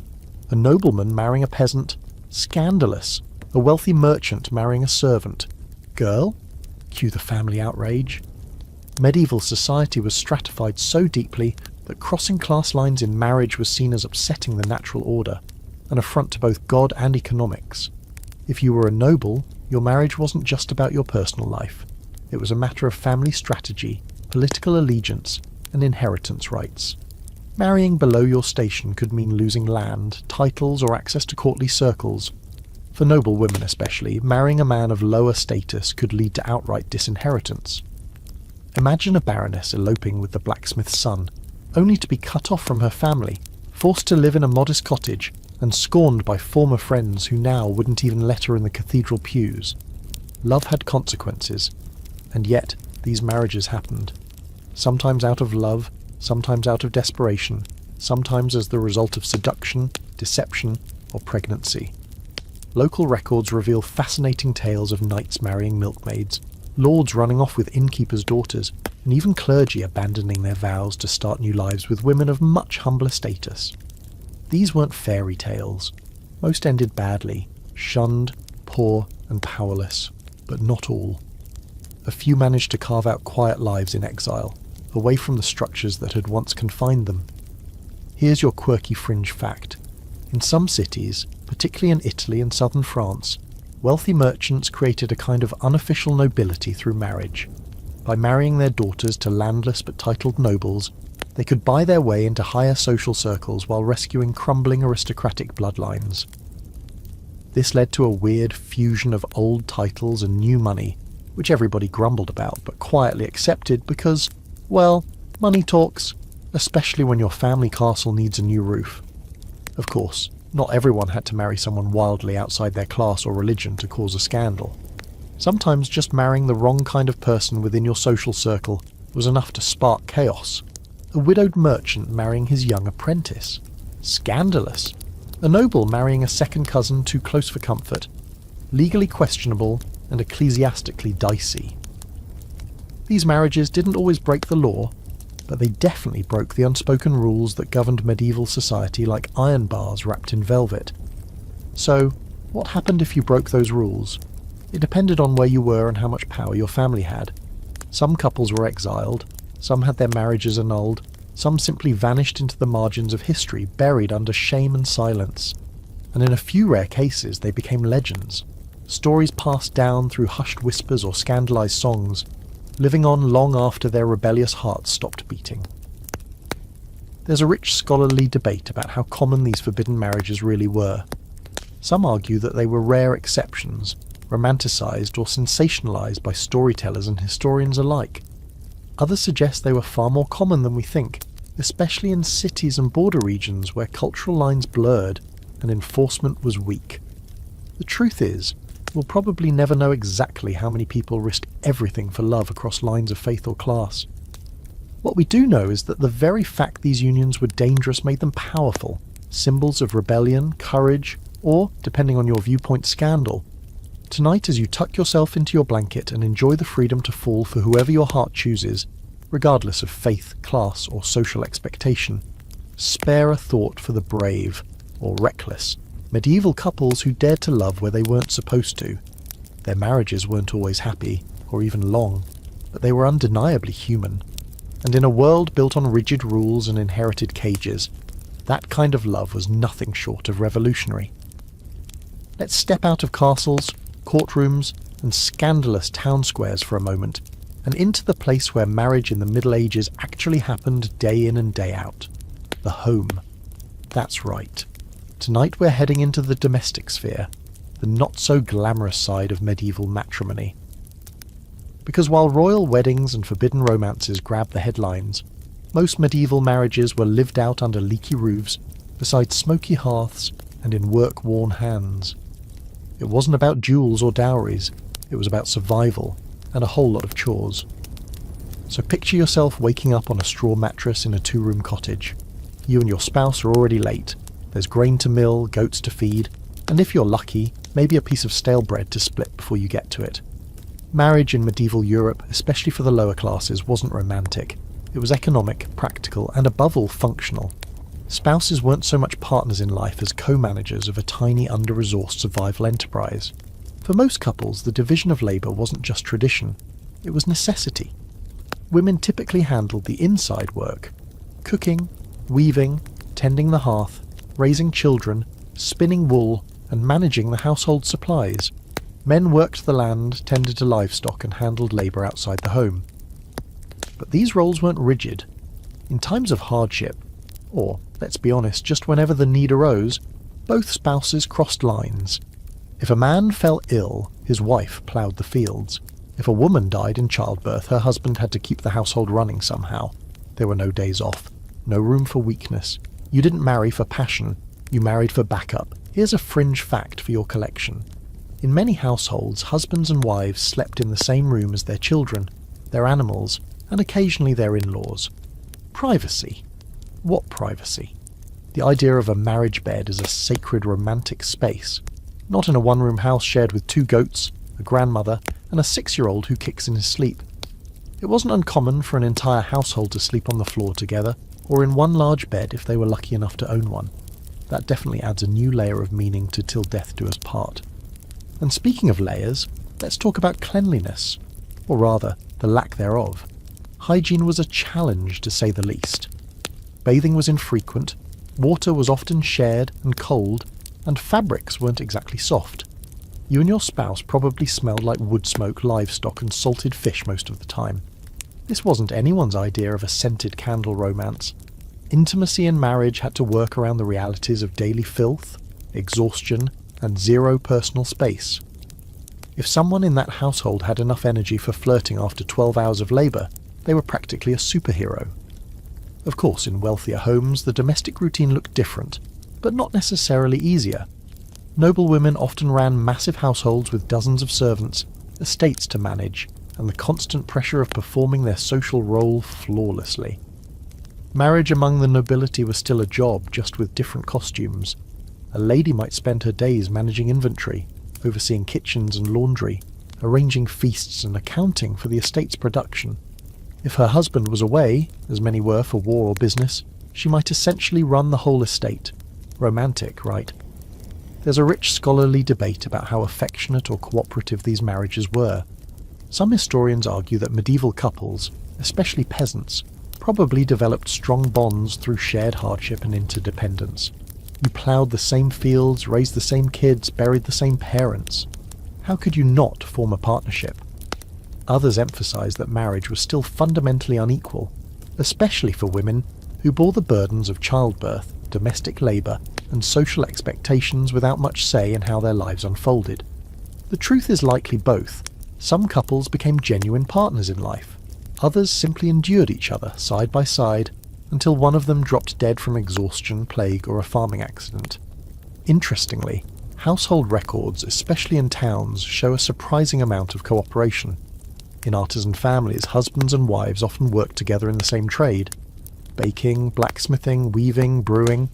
Wives didn't just support their husbands, they worked beside them, managed sales, kept the books, and trained apprentices. In some cities, a widow could even inherit her husband's business and become the legal head of a household enterprise. For women with skills and savvy, marriage wasn't just a role, it was an opportunity, especially in urban centres. That said, domestic violence was a harsh and present reality for many women. Legal texts permitted correction of a wife by her husband under certain vague conditions, and enforcement was wildly inconsistent. Some communities intervened when men became dangerously abusive. Others turned a blind eye, considering it a private matter. The line between discipline and cruelty was often blurred, and women had few legal options for protection. Records show that while extreme abuse could lead to separation or community intervention, everyday violence was tragically normalised. Still, people found joy where they could. Medieval songs, jokes and stories tell of couples bickering playfully, laughing together, sharing stolen kisses behind market stalls. Life was hard, yes, but humour and affection still found a way in. A wife might make fun of her husband's thinning hair. A husband might joke about his wife's obsession with hoarding scraps of cloth. These moments, small, human, ridiculous, paint a more complete picture of medieval married life than any court record ever could. So tonight, as you curl up in your quiet, private, goat-free bedroom, take a moment to appreciate the miracle of running water, temperature control and marital disagreements that don't involve arguments over who forgot to feed the chickens. Medieval domestic life wasn't glamorous, but it was real, raw, necessary, and in its own strange way, deeply human. Marriage in the Middle Ages was less about romance and more about resilience, less about feelings and more about functioning. But through the dust, the cold, the noise and the grind, some people managed to carve out companionship. And maybe, just maybe, that's its own kind of love story. If you've made it this far through the dimly lit hallways of medieval matrimony, you've probably figured out that few people entered marriage with anything resembling a proper understanding of what it involved, especially when it came to what happened after the bedding ceremony, and not just in terms of who was hogging the blanket. Tonight, we're opening the creaky door to one of the most awkward, often absurd corners of medieval life, medieval sex education, or more accurately, the gaping void where sex education should have been. Let's be real, sex in the Middle Ages was both everywhere and nowhere. It was written about in courtly poetry, joked about in taverns, condemned from pulpits, and occasionally immortalised in deeply questionable artwork on church pews. If you know, you know. But when it came to actually educating people about the mechanics of sex within marriage, how to do it, how often, why it mattered, and when to stop, medieval culture took a giant step back and muttered something about modesty and mystery. For most people, what little knowledge they had came from folklore, gossip, and some very vague advice from older relatives or neighbours, who themselves had only a half-baked understanding. If you were lucky, your mother might pull you aside the day before your wedding and mumble something like, "Just lie still, and it will be over soon." Not exactly the empowering pep talk you'd hope for. Meanwhile, grooms were often left to figure it out, sometimes guided by nothing more than rumour and the ribald jokes of their drinking buddies. Awkward doesn't even begin to cover it. The church, unsurprisingly, had a lot to say about when you could have sex, but very little on how. It taught that sex was sacred, sure, but also a little gross, something best done quickly, quietly, and only for procreation. Enjoyment, highly suspicious, variety, even more so. There were actual church documents, serious theological writings that discussed which sexual positions were acceptable and which ones might lead to eternal damnation. Spoiler, missionary was fine, everything else was not. Medieval priests occasionally warned couples that if they strayed into passionate or creative territory, they might invite demons into their bed. Nothing kills the mood faster than a mental image of Satan critiquing your technique. One quirky fringe fact. In some rural areas, newlyweds were given advice by village wise women or midwives, who, despite their unofficial status, offered far more practical and compassionate guidance than the church ever did. These women might whisper herbal remedies for discomfort, fertility tips, or old superstitions like sleeping with rosemary under the bed to ensure a male heir. Some even provided basic anatomical sketches, not always accurate, but better than nothing. Of course, this kind of folk knowledge existed in tension with religious doctrine, and the line between helpful midwife and suspicious witch was razor thin. Meanwhile, in noble households, education about sex came wrapped in layers of metaphor, literature, and discreet nudges. Aristocratic boys might be handed a romance poem or a Roman classic filled with suggestive lines. Girls might be told that obedience and quiet suffering were the cornerstones of marital duty.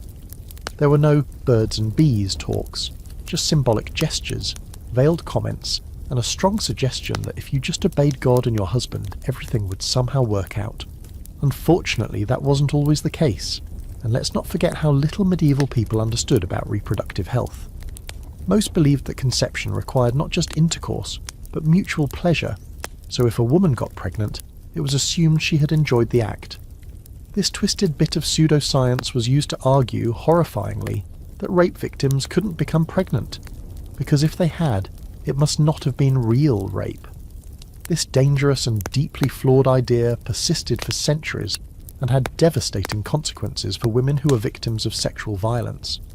As for contraception, the church outright forbade it, of course, but that didn't stop people from trying. Historical records mention all kinds of creative, often terrifying methods: herbal pessaries, amulets, bizarre diets, even magical spells. Effectiveness was questionable. But it shows that medieval people weren't just blindly obeying religious teachings. They were trying, with whatever tools they had, to exert control over their reproductive lives, which is kind of incredible considering how much misinformation they were working with. Medieval scholars today debate just how clueless people really were. Some argue that while formal education was lacking, practical knowledge, especially among women, was much higher than we tend to assume. Midwives, mothers, and older women passed down knowledge orally, creating informal networks of sexual education that defied the silence of the church. Others suggest that because so much of this knowledge was never written down, we risk romanticizing it. The truth, as always, is probably in the murky middle. Still, the broader message was clear. Sex was dangerous if not contained, and the best way to contain it was through marriage. That meant a lot of people went into marriage with huge expectations, little understanding, and often a deep sense of guilt or fear. It's no wonder that marital intimacy could become a source of confusion, frustration, or even shame. In some cases, couples went months, or longer, without consummating their marriage simply because neither one knew exactly how. And guess who showed up to fix it? Priests. That's right. Historical records show that clergy were sometimes called in to explain the basics, or even to observe and confirm that a marriage had been properly completed. The horror, the sheer, unrelenting horror. So tonight, as you rest comfortably in a world with books, the internet, and absolutely zero need to invite your parish priest into your bedroom, take a moment to appreciate just how far we've come. Medieval marriage was built on silence, shame, and superstition, and yet, people somehow made it work. Sort of. In a time when you were expected to produce heirs without understanding how babies were made, when intimacy was considered suspicious, and when sex could literally be a sin depending on the day of the week, medieval couples stumbled into the most personal parts of their marriages with almost no guidance. And if that doesn't make you appreciate modern sex ed, even the awkward health class version, I don't know what will. If you're still awake after that deep dive into medieval awkwardness, don't get too comfortable just yet. We're about to step off the edge of reason and straight into the strange realm of medieval love potions, charms, and magical misadventures. Because when clear communication and basic biology failed, as they so often did, some desperate souls turned to the next best thing: magic. Yes, tonight we explore the secret world of enchanted herbs, whispered spells, and the very real fear that your marriage, or lack of one, might be hanging on the contents of a suspiciously sweet-smelling drink. Let's set the stage. You're a young peasant girl. You've got a crush on the handsome baker's son, but your father wants you to marry the pig farmer next door. The baker's boy barely notices you. What do? Well, in some medieval villages, the answer was clear. Find the local wise woman, pay her in bread or coins or eggs, and ask for a love charm. Maybe a potion to make him fall head over heels, or a charm to tie his affections to you forever. Harmless? Maybe. Risky? Absolutely. Love magic was both widespread and wildly controversial. From simple amulets and love knots to more dubious recipes involving hair clippings, menstrual blood, or graveyard dirt. Yes, really. Medieval people were surprisingly creative in their pursuit of affection. Some believed in writing a lover's name on parchment and hiding it under the bed. Others swore by specific herbs, like basil, rue, or yarrow, believed to attract affection or stir desire. If it grew in the garden, someone, somewhere, had probably tried boiling it into a drinkable romance elixir. The church, of course, hated all of this. Love magic was lumped in with witchcraft, heresy, and demonic influence. To use a love potion was to tamper with divine will, to try to override God's plan for your romantic life. And worse, it blurred the already fragile lines between consent and coercion. If someone fell in love with you after drinking your suspicious tea, was it genuine affection or magical manipulation? The theological implications were murky, and the legal consequences could be severe. Inquisitors and local clergy took love magic seriously. Records from the infamous Malleus Maleficarum, the late medieval guide to rooting out witches, specifically mention love spells as a sign of dangerous sorcery. Women accused of using them could be fined, imprisoned, or in more extreme cases, executed. And because women were most often associated with these magical practices, whether as practitioners or victims, they bore the brunt of the suspicion. A woman whose husband suddenly became distant. Maybe he'd been enchanted by a rival. A man who left his wife for someone younger. Clearly she'd bewitched him. Forget emotional immaturity or midlife crises. This was a world where magic could be blamed for heartbreak. But love magic wasn't just the domain of the poor or desperate. Even nobles, especially women, were known to dabble in it. Some historical accounts mention queens and ladies of the court commissioning astrologers and alchemists to create powders or potions to keep their husbands faithful or encourage affection from a politically advantageous suitor. One infamous case from the 14th century Italy involved a noblewoman accused of seducing multiple men using enchanted wine. Whether she was guilty or just a clever manipulator is still debated, but she was eventually tried and imprisoned. Her case sparked a panic in noble circles and triggered an uncomfortable round of marital paranoia. If your husband suddenly brought home flowers, did he really love you, or had someone slipped something into his goblet at the feast? Here's a quirky fringe fact. Some love spells doubled as curses. If the person you desired rejected you, you could simply tweak the incantation, same herbs, different words, and wish them ill fortune in love forever. Bitter much? You bet. Medieval revenge was nothing if not petty and poetic. But not all magical marriage efforts were sinister. Some were downright wholesome, or at least well-intentioned. Communities had traditions meant to ensure marital harmony, like placing rosemary under the marriage bed, tying red ribbons around the doorposts, or reciting blessings over newlyweds with symbolic gestures to bind them together. Were these technically spells? Depends on who you ask. For a village priest, they were harmless folk traditions. For an inquisitor, they could be signs of dangerous paganism. Context, as always, was everything. Historians debate how widespread love magic really was. Was it common practice, or just an idea that terrified clerics more than it affected daily life? Some scholars believe that love spells were more symbolic than practical, a way to express longing or hope in a world with few options for romantic agency. Others argue that the frequent appearance of magical complaints in court and church records proves they were taken seriously, feared by communities, and used more often than we might like to think. And let's not forget the psychological element. In an age of limited medical understanding, unreliable personal freedoms, and no legitimate ways to change your marital fate, magic represented control. If your heart was broken or your spouse was cruel, a charm gave you a sense of power. Maybe it didn't change the outcome, but it gave you a way to act when you otherwise had none. Of course, the irony is that love magic was often blamed when things didn't go right. If a marriage collapsed, if a groom lost interest, if a bride miscarried, suspicion turned quickly towards supernatural interference. Even successful marriages could be marred by gossip. She must have enchanted him, people might whisper. There's no way he'd choose her otherwise. In some towns, that was all it took to get summoned before an ecclesiastical court and questioned about your candle collection. So tonight, as you sip your completely non-magical chamomile tea and drift towards sleep, take a moment to marvel at the strange lengths people once went to for love, or something like it. Love potions, charms, whispered wishes over herbal brews.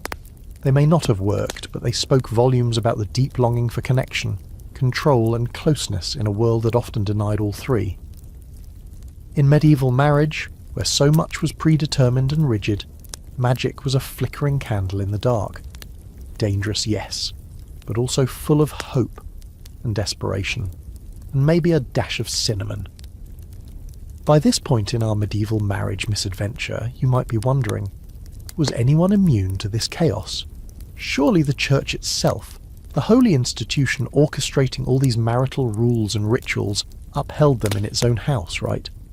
Well, prepare for a fresh dose of disillusionment, because tonight we're cracking open one of the juiciest, most controversial chapters of all. The forbidden love lives of priests and nuns. Yes, even the clergy weren't immune to passion and temptation, and the occasional extremely awkward secret wedding. Let's start with the basics. In theory, by the time the 12th century rolled around, the church had pretty firmly established clerical celibacy. That meant priests, monks, bishops, and basically anyone in holy orders were forbidden from marrying, or technically even thinking too hard about the concept. The idea was that clergy should be spiritually focused, unburdened by the messy distractions of family life. Marriage required earthly attachments, and the church wanted its shepherds to be unattached and fully committed to God. But in practice, let's just say the line between sacred duty and secular desire was a bit blurrier than official doctrine liked to admit. Plenty of priests, especially in rural parishes, had what polite society called housekeepers, women who lived with them, cooked for them, cleaned for them, and not infrequently had children with them. These women were sometimes referred to as concubinae in official records, which is Latin for, we all know what's going on here, we're just not going to talk about it. Some of these relationships lasted decades. Some priests even referred to their partners as my wife, despite no legal marriage. These arrangements were unofficial, scandalous, and, somewhat incredibly, often tolerated by local communities. After all, it's hard to complain about a priest's moral failings when he's also the one delivering your last rites. And then there were the nuns. These women took vows of chastity, yes, but they were still very much human, and often cloistered with minimal supervision. Many entered convents as children, usually to fulfill family expectations or because they lacked a marriageable dowry. Their understanding of sexuality, relationships, or even what marriage entailed could be painfully limited. Yet despite the rigid expectations, or maybe because of them, stories of illicit relationships between nuns and priests, or sometimes other nuns, abounded in both reality and legend. Historical records are full of breathless reports. Secret rendezvous in cloisters, forbidden letters passed through convent windows, and the occasional scandal involving a pregnant nun. One particularly infamous case in 14th century France involved an entire convent implicated in a series of affairs with local clerics, resulting in multiple excommunications, a fire, and what must have been the most uncomfortable sermon in town history, whether love, coercion, or sheer loneliness motivated these liaisons. The church treated them with official horror and private resignation. Punishments varied wildly, from reassignment to public penance to being quietly sent to a distant monastery, where the scandal could be buried, literally and figuratively. Here's your fringe fact of the evening. Despite the official ban on marriage, there were periods when clerical marriage was technically allowed.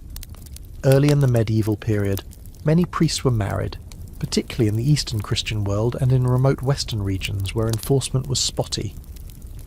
The major crackdown came with the Gregorian reform movement in the 11th century, which insisted that priests must be celibate and broke up existing marriages by force. That's right. Priests who had already been married, some with children, were suddenly told to abandon their families. Many resisted. Others complied in a grim display of institutional loyalty. Imagine being a medieval wife whose marriage was retroactively deemed invalid because your husband got promoted at church. So why the obsession with celibacy? The scholarly debate rages on.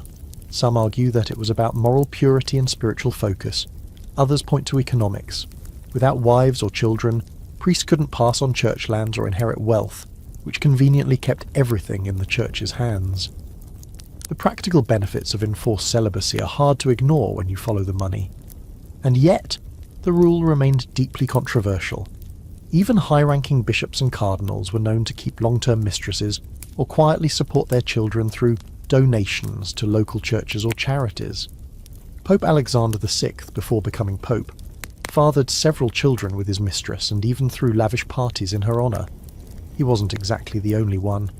The line between sacred and scandalous was, at times, barely visible. Ironically, the church's own rules sometimes created the very problems it feared. By banning legal marriage, it forced relationships underground, where they were harder to monitor, control, or address. What could have been honest unions became whispered scandals, breeding shame and hypocrisy rather than true holiness. It's the classic story. When you make something forbidden, you don't eliminate desire. You just teach people to lie about it. And let's not overlook the women caught in the middle. For nuns, any sexual misconduct, whether consensual or coerced, meant spiritual ruin, social ruin, and often permanent exile from their community. For the priests involved, the consequences could be severe but were often less lasting. The double standard was as medieval as the pews themselves. Of course, not all clerical relationships were secretive or salacious. Some were genuinely affectionate partnerships, born from long hours of shared labour and mutual respect. But without the legal framework of marriage, these bonds were vulnerable, easily denied, punished, or erased. A priest's partner had no legal rights, no social recognition, and often no protection. They were unseen, even when their presence was obvious. So tonight, as you lie peacefully in your bed, without worrying that your relationship will get you excommunicated, take a moment to consider the quiet heartbreak and resilience of those who dared to love within a system that demanded silence. The Church may have declared marriage sacred, but it struggled to allow its own members to fully experience that sacrament, and in doing so, it turned love into a secret, something whispered in candlelight or hidden behind stone walls. For the priests and nuns who crossed that line, marriage wasn't just forbidden, it was revolutionary, risky, human. We've tiptoed through forbidden love, duels, dowries, and enough ecclesiastical drama to fill a cathedral. But let's not forget the people who made all this matchmaking madness possible. Tonight, we enter the curious world of medieval matchmakers and marriage brokers, the social engineers of the age, quietly, or not so quietly, steering the course of countless lives. Because before dating apps, before awkward dances and dinner parties, before the crushing existential dread of "it's complicated," there were the busybodies with parchment, personal networks, and a sharp eye for social advantage. In the Middle Ages, you didn't just find a spouse, you were found one. Families, especially among the wealthier classes, treated marriage like a chess game, and matchmakers were the strategists. Their job? To arrange a union that benefited everyone involved, except possibly the people getting married. Think of them as the medieval equivalent of LinkedIn, eHarmony, and your nosy aunt all rolled into one, except they came armed with family trees, reputation rankings, and a deep knowledge of who had money, land, heirs, or an unfortunate tendency to die young. In Jewish and Islamic communities, matchmaking was a well-respected profession. Jewish shachanim, matchmakers, played an essential role in arranging marriages, especially in diaspora communities where keeping ties strong and kosher was crucial. They weren't just hired to set people up. They offered wisdom, mediation, and a weirdly accurate ability to sense whether two teenagers who'd never spoken would manage to run a household together. The shachan would negotiate dowries, ensure both families were suitable matches, and sometimes even offered gentle counselling. In return, they'd receive a fee, modest but important, and the satisfaction of knowing they'd made a socially approved match. Islamic societies also used go-betweens known as khitbah, usually older women, who facilitated communication between families and helped navigate the delicate pre-marriage negotiations. These matchmakers were often respected figures in their communities, known for their discretion, memory, and ability to read the room, even when the room was separated by curtains and strict gender rules. Christian Europe, on the other hand, took a more informal approach. In noble families, parents, uncles, and even feudal lords took on the matchmaking role, sometimes with the help of clerics or advisors. In merchant and peasant communities, neighbours or guild members might offer suggestions, and while there were no formal matchmakers, with business cards and office hours, the function was the same. Someone nudged, pressured, or outright arranged the match, preferably with everyone sober enough to remember who owed whom what by the end of it. Here's your fringe fact for the evening. Medieval horoscope compatibility was a thing. Astrologers were sometimes consulted to determine whether two people's stars aligned favourably for marriage. If your planetary chart predicted doom and disaster, well, maybe you should marry someone else, or at least schedule the wedding during a more astrologically pleasing moon phase. Because when you're basing your future on dowries, crop yield and inherited syphilis, you may as well throw the stars into the mix. Not all matchmaking was above board though. In some regions, especially during times of famine, war or social upheaval, unscrupulous brokers preyed on desperate families. There are records of matchmakers arranging marriages for orphans, sometimes children as young as 8 or 9, purely for profit. Some forged documents to fake noble lineage, or lied about dowry terms, setting up unions doomed from the start. Imagine a couple discovering after the wedding that the promised vineyard doesn't exist, or that the bride is already secretly betrothed elsewhere. Medieval marriage fraud didn't always happen between the bride and groom. It sometimes began with the people who introduced them. And let's not forget the matchmakers who simply got it wrong. Court records occasionally mention matches that turned ugly fast, like the case of a merchant's daughter married to a local blacksmith, only for the groom to flee the village a week later with all the wedding gifts, or the noble family that arranged a marriage between their son and a distant relative, only to realise too late that the consanguinity laws made it technically incest. Oops. This brings us to a lively scholarly debate. Was matchmaking primarily a tool of oppression, boxing people into roles they couldn't escape, or was it a form of social glue, helping families build alliances and preserve security in a chaotic world? Some historians argue that matchmaking, especially when done responsibly, created more stability than individual choice ever could in a society where survival often depended on strong networks. Others see it as just another way people, especially women, were denied agency in the most personal parts of their lives. The truth, as always, is more complicated. For some, matchmaking brought companionship, security, even affection. For others, it locked them into lifetimes of misery based on someone else's calculation. But the matchmakers themselves? They were the quiet power brokers, the shadowy architects behind countless unions, both blessed and cursed. Their work often went unnoticed, unless something went wrong. If a marriage failed, or the dowry was unpaid, or the groom ran off to become a monk, fingers were quickly pointed. The matchmaker was blamed, scorned, sometimes even dragged to court. In one case from 15th century Germany, a widow who had arranged a disastrous marriage was forced to pay restitution to both families. Her reputation never recovered, so yes, being a medieval matchmaker could be a dangerous profession, half respected, half resented, always in someone's crosshairs. But even so, the job endured. Because when people want love, or at least a functioning household, they'll always seek someone to guide them toward it. Even if that guidance comes with hidden motives, questionable math, and a suspiciously vague description of the groom's dental hygiene.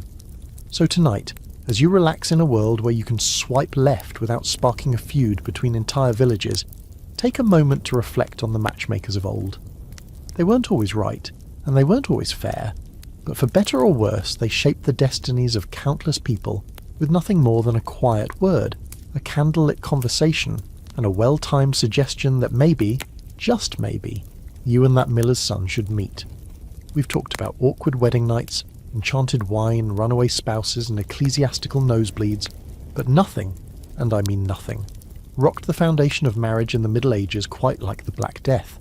Tonight we're diving into the plague-scarred years of the 14th century, when marriage customs were pushed, broken, and occasionally abandoned entirely, all in the face of catastrophic mortality.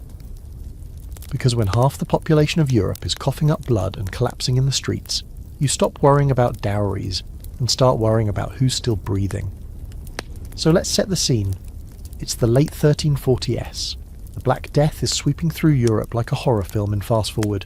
Cities are emptying, families are being wiped out overnight, graveyards are full, people are panicking, and in the middle of all this, marriage doesn't stop. In fact, for some people it accelerates. Why? Well, when death is practically breathing down your neck, it turns out a lot of folks suddenly remember their unfinished business. That includes, of course, tying the knot, sometimes with whoever happens to be standing nearby. There are records of people getting married while sick, hoping the sacrament would purify their souls before dying. Others rushed to wed because they believed dying single meant dying in sin. And some, more practically, just wanted to make sure property or guardianship of children was sorted before everything went full apocalypse. These weren't grand romantic gestures. These were desperate, hasty, sometimes tear-soaked affairs. weddings that felt more like confessions than celebrations. And yet, amid all this despair, there were also bizarre glimmers of opportunity. With so many people dying, land, wealth, and marriageable partners suddenly shifted hands in massive waves. Widows and widowers were everywhere, and surprisingly in demand. In normal times, being a widow, especially a woman, might put you in a vulnerable position. But in plague years, a widow with property, health, and a pulse was practically a hot commodity. Some remarried within weeks, others played the field.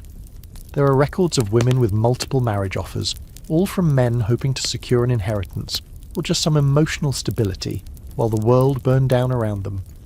Here's your quirky fringe fact. Some regions got so overwhelmed with people rushing to marry that local bishops began issuing blanket marriage licenses. No waiting periods, no bans, no lengthy approvals. Just say the words, sign the paper, and try not to die before the ceremony ends. Love in the time of bubonic panic was nothing if not efficient. But not everyone embraced the rush to wed. In many communities, the plague caused a temporary collapse of social norms. People stopped marrying altogether, out of fear, grief, or simple logistical chaos.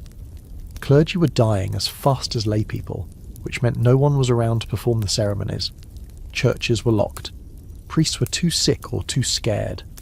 In some cases, couples simply declared themselves married, relying on what canon law called verba de presenti, a mutual spoken vow that, in theory, was enough to constitute a marriage. In a sense, the Church reluctantly acknowledged that extraordinary times called for extraordinary shortcuts. And then there were the long-term effects. After the plague passed, after the fields were overgrown, the homes were emptied, and the bells stopped tolling, Europe emerged into a weird, shaken new normal. Marriage customs didn't snap back to what they were before. For one thing, the massive population loss changed the economics of marriage entirely. With fewer people, labour was more valuable, and suddenly peasants and artisans had leverage. Dowries shrank, women had more negotiating power. Families who had once brokered marriages like treaties found themselves asking rather than commanding. Social mobility crept in through the cracks of the plague pit. There's a lively scholarly debate about whether the Black Death helped destabilise the rigid marriage system of the Middle Ages. Some historians argue that it gave women, especially widows, more agency, more room to choose, remarry, or remain single. Others suggest that while certain freedoms emerged, the long-term trauma of the plague reinforced the same old structures, just with new faces. What's clear is that something shifted. People started thinking differently about life, death, and what it meant to spend your time on Earth bound to another human being. And let's not ignore the spiritual side. The plague brought with it waves of religious paranoia and guilt. Some believed the disease was God's punishment for sin, including sexual sins, broken vows, and impure marriages. Flagellant processions, the original medieval flash mobs, swept through towns, with participants whipping themselves and preaching against moral corruption. Marriage, once seen as a stabilising force, was now under scrutiny. Were bad marriages part of what brought the plague? Were people living in sin? Was God angry because too many young couples were ignoring parental consent and running off to elope in barns? Naturally, the Church seized the moment to double down on doctrine. They re-emphasised the sacred nature of marriage, reasserted control over who could marry whom and how, and tried to put a theological lid on the emotional anarchy the plague had unleashed. But the damage was done.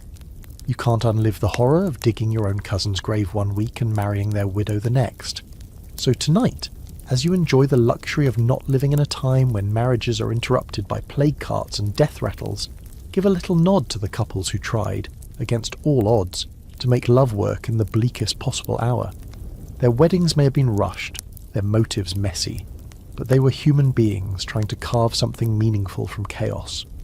And in that, they remind us that even in the darkest moments, people reach out to one another, sometimes for comfort, sometimes for survival, and occasionally for something that looks a lot like love. So here we are, the final act in our sprawling, uncomfortable, occasionally hilarious tour through medieval matrimony. We've wandered through dowries and duels, peasant cottages and royal courts, love potions and plague pits. And now, before we dim the candle for the night, let's step back and ask, what did all this madness actually leave behind? because as much as we'd love to keep medieval marriage in its weird, musty, goat-scented past, the truth is, parts of it still linger, in wedding traditions, in language, in the unspoken expectations that quietly hover around the idea of marriage even today. It turns out the Middle Ages aren't as dead as we'd like to think. Let's begin with something simple, the white dress. You've probably heard this before, but it's worth repeating. Medieval brides didn't wear white. That trend didn't hit mainstream until Queen Victoria made it fashionable in the 19th century. In the Middle Ages, brides just wore their best clothes, often in bold colours like red, gold or blue. But what they did wear, especially among the wealthy, were layers upon layers of fabric that screamed status. Silk, fur, gold thread, and whatever imported textile made the family look like it didn't keep livestock in the pantry. Yet somehow, the idea that a bride should present herself as pure, untouched, and glowing. That starts creeping in centuries earlier, tangled in church rhetoric and feudal ideas of virginity as property. You can thank that charming legacy for the white lace obsession and the weird cultural anxiety about saving yourself for marriage that still hasn't completely disappeared. And how about the wedding ceremony itself? Rings, vows, veils. Yep, a lot of it traces back to medieval customs, even if the meanings have been edited for modern sensibilities. The phrase, "with this ring, I thee wed," has roots in medieval church rituals. The veil, originally meant to symbolise modesty and purity, but also, more ominously, to remind everyone that the bride was being transferred, literally veiled like a sacred object, as part of a legal transaction. So romantic. The idea of the father giving away the bride, straight from the property transfer playbook. In medieval times, this wasn't a sweet emotional moment, it was business. The bride was handed over like land or livestock, and yet the tradition lives on, now softened into a moment of tender symbolism, but still echoing that old idea of women as family assets rather than free agents. A lot of wedding traditions, when you really dig into them, are dressed-up versions of contracts, safeguards, and status displays. Even the legal framework of marriage today bears medieval fingerprints. Canon law, the system developed by the Catholic Church in the Middle Ages, heavily influenced the Western idea that marriage is both a spiritual sacrament and a legal contract.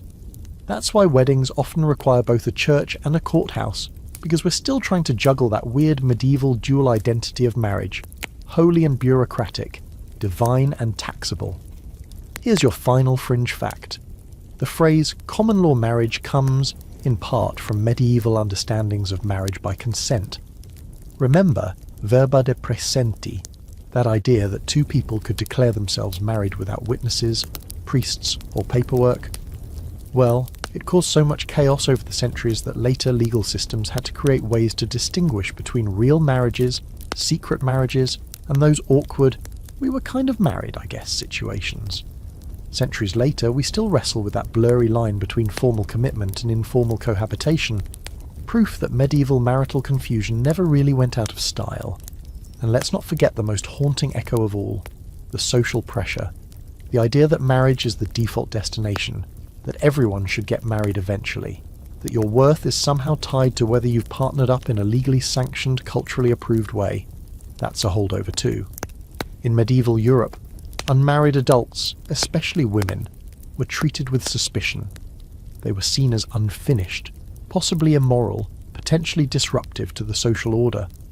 And while we've come a long way since then, the ghost of that pressure still lingers, whispering from magazine headlines and family gatherings and wedding invitation lists. Of course, not everything we've inherited is grim. Some medieval couples, against the odds, did find love. They raised families. They laughed together in candlelit kitchens. They shared the burdens of an unpredictable world. Their stories remind us that even in the midst of rigid roles and religious panic, human connection still mattered. That somewhere beneath all the ceremony. And strategy, people still longed for partnership, for kindness, for someone to split the stale bread with at the end of a hard day. There's still scholarly debate over whether we romanticize or demonize medieval marriage too much. Was it truly a miserable institution for most people? Or are we imposing our modern expectations on a past that simply played by different rules? Maybe it's both. Maybe medieval marriage wasn't better or worse, just weirder, messier, a system full of contradictions, sacred and scandalous, practical and passionate, rigid yet full of loopholes. So tonight, as you sink into your pillow and hear the faint buzz of your quiet, modern life, free from plague carts, dowry disputes, and compulsory witnesses on your wedding night, take a deep breath. You're not livestock. You're not a pawn in a land dispute. You didn't have to marry your second cousin to avoid ecclesiastical exile. You're living in a world where marriage can mean whatever you and your partner want it to mean, or nothing at all. But if someone does offer you a mysterious love potion made with basil and goat's hair, maybe skip that one. Hey, if you're still here, wrapped in your blanket, half listening while your eyes go heavy, first of all, good job. You've just survived the emotional, spiritual, and occasionally fungal labyrinth of medieval marriage. That's 25,000 plus words of dowries, jewels, drippy ceilings, suspicious love potions, and holy men breaking their own celibacy vows. You've earned this quiet moment. So let's slow things down. Let your mind drift away from stone chapels and thatched roof cottages. Step out of the candlelit chaos. The ghosts of those forgotten brides and grumbling husbands can stay behind. You're not in a drafty cottage where the goats sleep next to the bed. You're here, now, in your own time, your own space, where love isn't property and you don't have to marry someone just because your uncle has a land deal in the works. It's kind of comforting, isn't it? Sure, the modern world has its issues, plenty of them, but we're no longer bound by the same chains. Marriage isn't a business contract, unless you're both really into prenups. Love isn't assigned by family council, and if your in-laws don't like your partner, well, no one's getting disinherited from a crumbling stone manor. In some ways, marriage today is still haunted by those medieval ideas. The traditions, the pressure, the absurd rituals we keep repeating without always knowing why, but at least now we can laugh about them, question them, rewrite them, or walk away from them entirely. So as you drift towards sleep, carry this thought with you. Marriage, then and now, is just a reflection of the world that builds it, and the more we understand the strange, twisted ways it's been shaped, the more power we have to shape it ourselves.